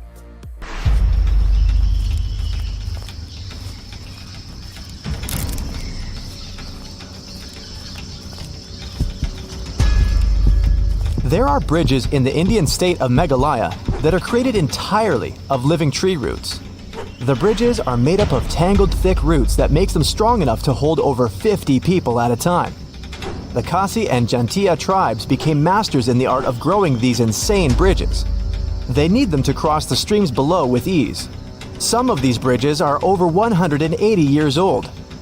To make them, the members of the tribe care for the roots until they grow long enough to reach the opposite bank. It can take as long as 10 to 15 years to grow a bridge. In the process, the roots become tightly entwined with one another. This is how the bridges get so strong. Some of them are over 100 feet long. And once a bridge is fully grown, it can last over 500 years. While some roots decay, new ones are continually growing. That's why the unusual natural constructions last so long. Visitors to America's Death Valley National Park were stumped and a little bit scared when they found these highly unusual rocks. They appeared to be moving across the sand, all by themselves. There are many rocks that leave telltale signs in their wake. Scientists are baffled. Some of these rocks weigh over 650 pounds, and some of them have already traveled as much as almost 1,000 feet. There are many theories explaining this phenomenon, but the most probable one claims that the stones move because of something called an ice shove. In the winter, parts of the valley fill with water and the rocks at the bottom become frozen. And since ice can rise to the top of liquids, just like in your favorite soda, the rocks slightly lift from the floor, and then they scrape the muddy bottom of the lake bed. When the summer comes, the water evaporates and the ice melts. All that's left is the rocks and their mysterious trails. Volcanoes can not only shoot out burning hot lava, they can also fire lightning. When volcanoes erupt quickly, ash, dust, rock, lava, and gases are all released at breakneck speeds. This creates so much friction that it causes static electricity to build up and then shoot out in the form of lightning. Fire tornadoes are also a thing. They form when powerful winds hit an already existing fire and drag it upward into a terrifying column. The US watches at least one of these insane spectacles once a year or so. Some of them can reach heights of over 1,000 feet. One of the coolest and rarest natural phenomenon ever is a moonbow. And yes, it's exactly what you think, a rainbow around the moon. But for this lunar rainbow to appear, the conditions must be super precise. The moon must be low in the sky must be dark. Water droplets must be in the air in the opposite direction of the moon. It'll also help if the moon will be shining bright as a diamond. Moonbows occur when moonlight gets reflected off of water droplets in the air. The light hits the droplet at an angle that alters its direction. There are beaches with glowing water that look as if they come straight out of your favorite sci-fi show. These incredible places can be found all over the world, from the Maldives to Puerto Rico.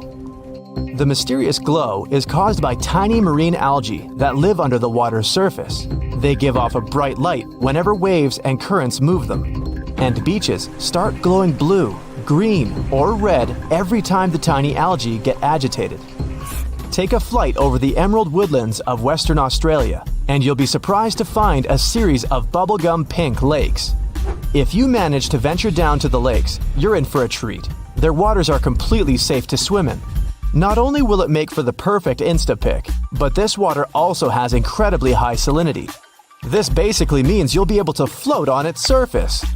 The lakes are surrounded by the deep blue Southern Ocean. Some lakes have their trademark color because they're filled with algae that have high levels of a red-orange pigment. Others are likely to contain tiny microorganisms called haloarchaea.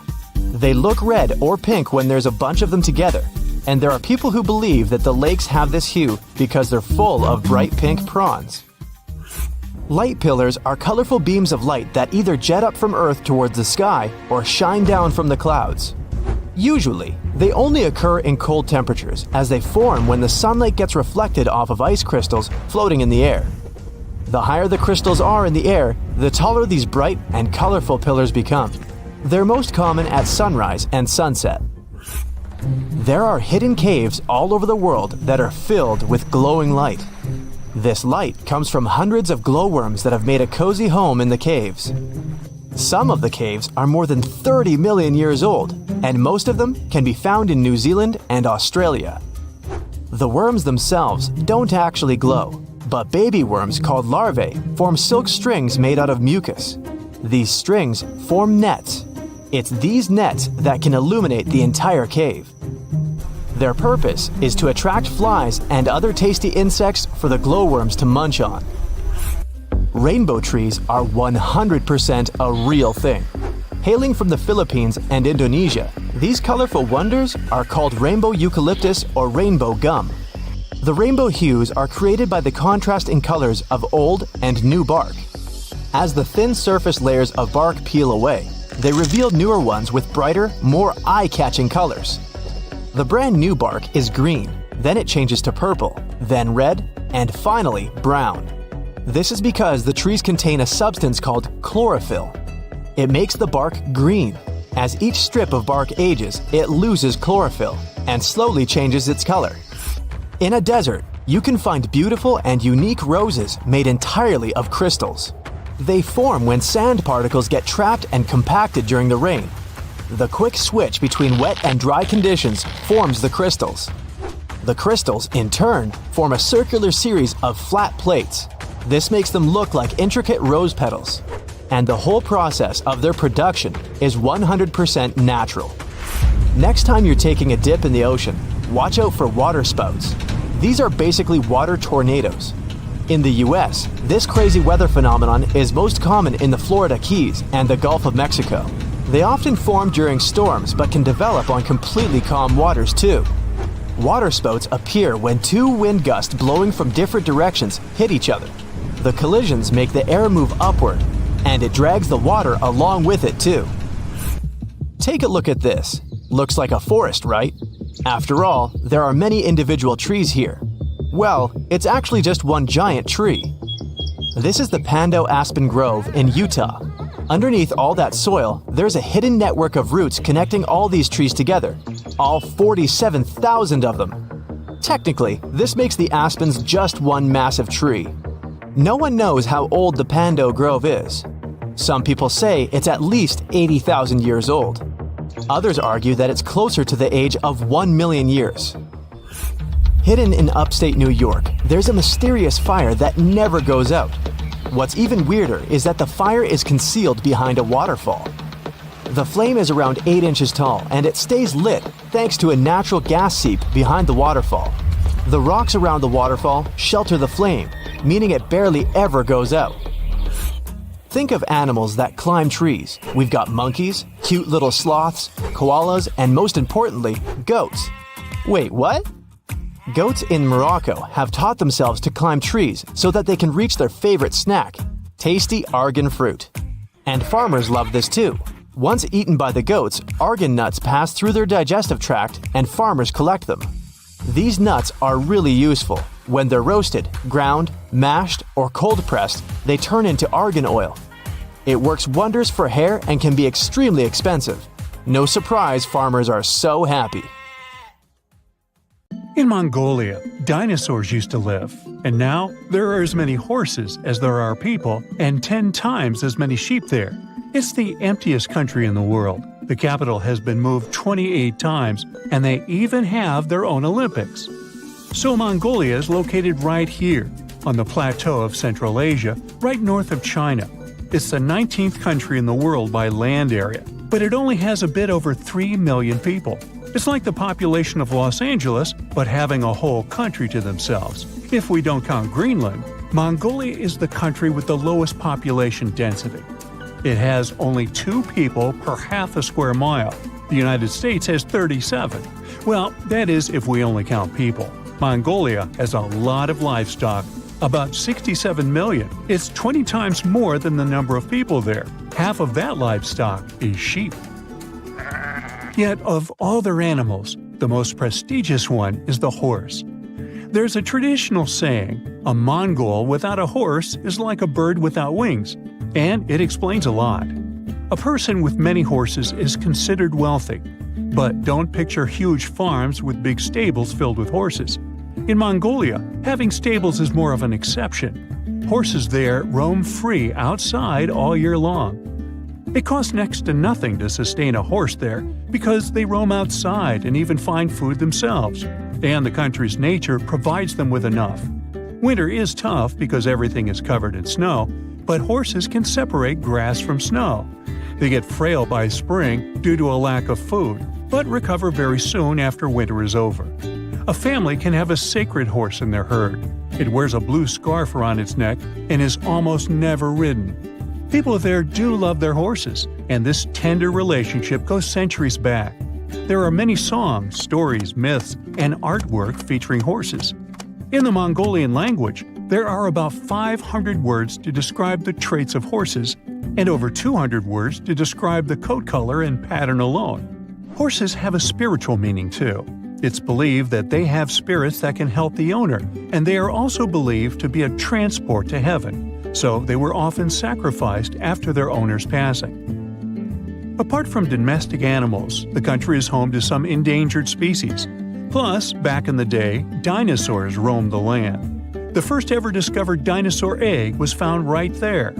Today, dinosaurs are, of course, extinct, except in the movies. But there are snow leopards in Mongolia, and those are also rare. If you ever do go to this country, you must be careful. Snow leopards are so quiet, you won't hear them approaching you. They make no sound as they walk. But let's get back to geography. The climate in Mongolia can be harsh and unpredictable. Within just one day, the temperature can change by 35 degrees Fahrenheit. The country doesn't have any access to large bodies of water. That's why it's very dry and doesn't get much rain. In the south of Mongolia, there is a part of one of the coldest deserts on Earth, the Gobi Desert. Only 5% of the desert is covered in sand. The rest is bare rock. It has rivers, small lakes, and grasslands, but also gold, coal, and copper.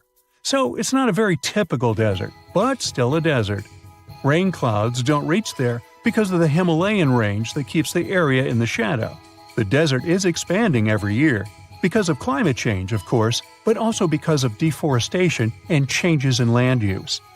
The whole country is quite dry with little precipitation, and that's why the inhabitants aren't afraid of the desert. Yes, the desert is populated. There are people living there. They're nomads who are busy with raising cattle. Nomads are people who don't have a settled home. They travel with their animals from place to place following the seasons. When they settle somewhere before their next trip, they set up a tent that is called a yurt. These have been homes in Mongolia for thousands of years, and it's amazing that some people still live in them. The skeleton of a yurt is made of poles, which are then covered with layers of felt and waterproof fabric. The Mongols are a very welcoming nation overall, but the nomads are on a whole other level. They don't get guests often, and they're always ready to greet someone and give them a taste of traditional horse milk. They don't even have bells at the entrance of their yurts, inviting guests to walk right in. Of course, there are also people who live in cities and villages and have settled homes, and they are the majority, about 3/4 of the population. The biggest city in the country is the capital, Ulaanbaatar. Almost half of the country's population is concentrated there, in just one city, even though it's the coldest capital city in the world. The average yearly temperature there is 32 degrees Fahrenheit. The average temperature in Washington, D.C. is 60 degrees, and it's 44 in Ottawa. When the city was first founded in the 17th century, it was located about 180 miles southwest of the current place. Then it was moved a little bit 28 times until it finally settled in the current location. Why? Well, back then, most of the population were nomads, so the capital city was a mobile settlement too. Depending on seasons, pastures, water supplies, and many other factors, it moved along with its inhabitants. Now the city is big and settled, so maybe it won't be moved again. But who knows? I know. I have yet to tell you about the Mongolian Olympic Games. The event is called Nadam Festival. It's an annual festival held in the middle of summer that most Mongolians watch. In one form or another, the festival has existed for centuries. Locally, the festival is called the 3 Games of Men, and people compete in 3 skills that have traditionally been considered 3 manly skills. So, what are those 3 games? It's Mongolian wrestling, horse racing, and archery. Originally, it was just men competing, but recently women have started participating in archery and horse racing. Mongolian wrestling is a folk wrestling style that's been around for thousands of years. The depictions of it can be seen on many ancient plates found in the area. Today, it's the most popular sport in the country, and Mongolia hosts many international tournaments too. So, of course, there is a wrestling part at the festival, and it's the first game. The rules are quite simple. Whoever touches the ground with anything other than a foot loses. There are no weight classes, no age or time limits, so it takes as long as it needs to win. And yet, they do it with grace. Match courtesy is important. For example, if an opponent's clothes get tangled, the other one is supposed to stop and help solve the issue. even if it means missing a good opportunity to win. At the end of the match, when one participant is defeated, the winner will give them a hand and help them back up on their feet. The game starts with either 512 or 1,024 participants who wrestle in pairs. Every loser is eliminated. The game goes on for 9 or 10 rounds, depending on the initial number of participants, until there is a winner. Then there's horse racing. This is a cross-country long-distance event, between 10 to 17 miles, depending on the age of the horse. Up to 1,000 horses from all over Mongolia can participate in the competition. Then, in archery, people compete in teams of 10. Each archer wears traditional clothes and has 4 arrows to shoot into a wall of woven or wooden cylinders. Knock one out of the wall and you get points, and the team that gets the most points wins.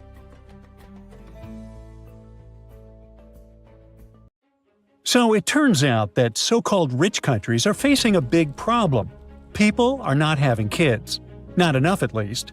On average, women need to have 2 children to keep things balanced, but they're only having 1, or none at all.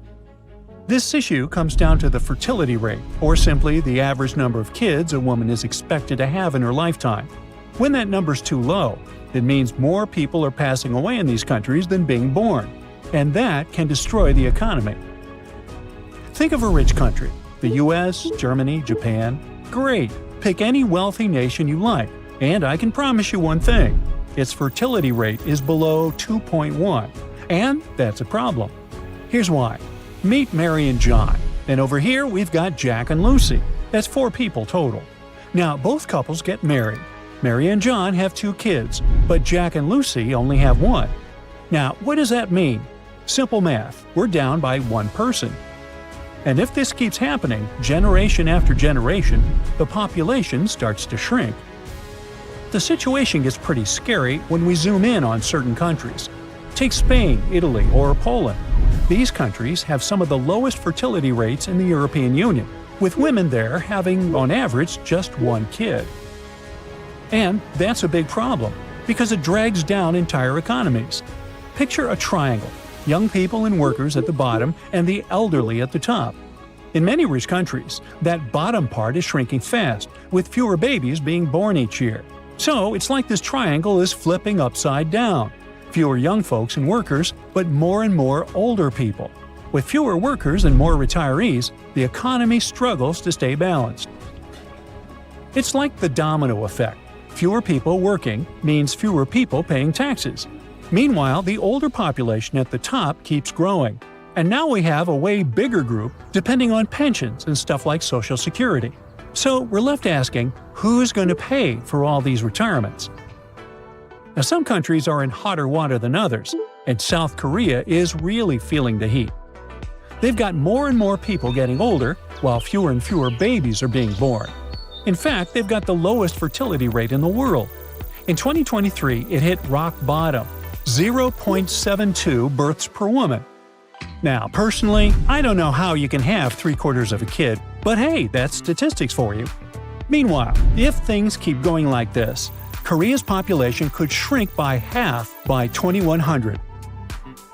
Over the last 20 years, their authorities have invested at the equivalent of $286 billion in this issue, and they've rolled out a bunch of incentives to turn things around.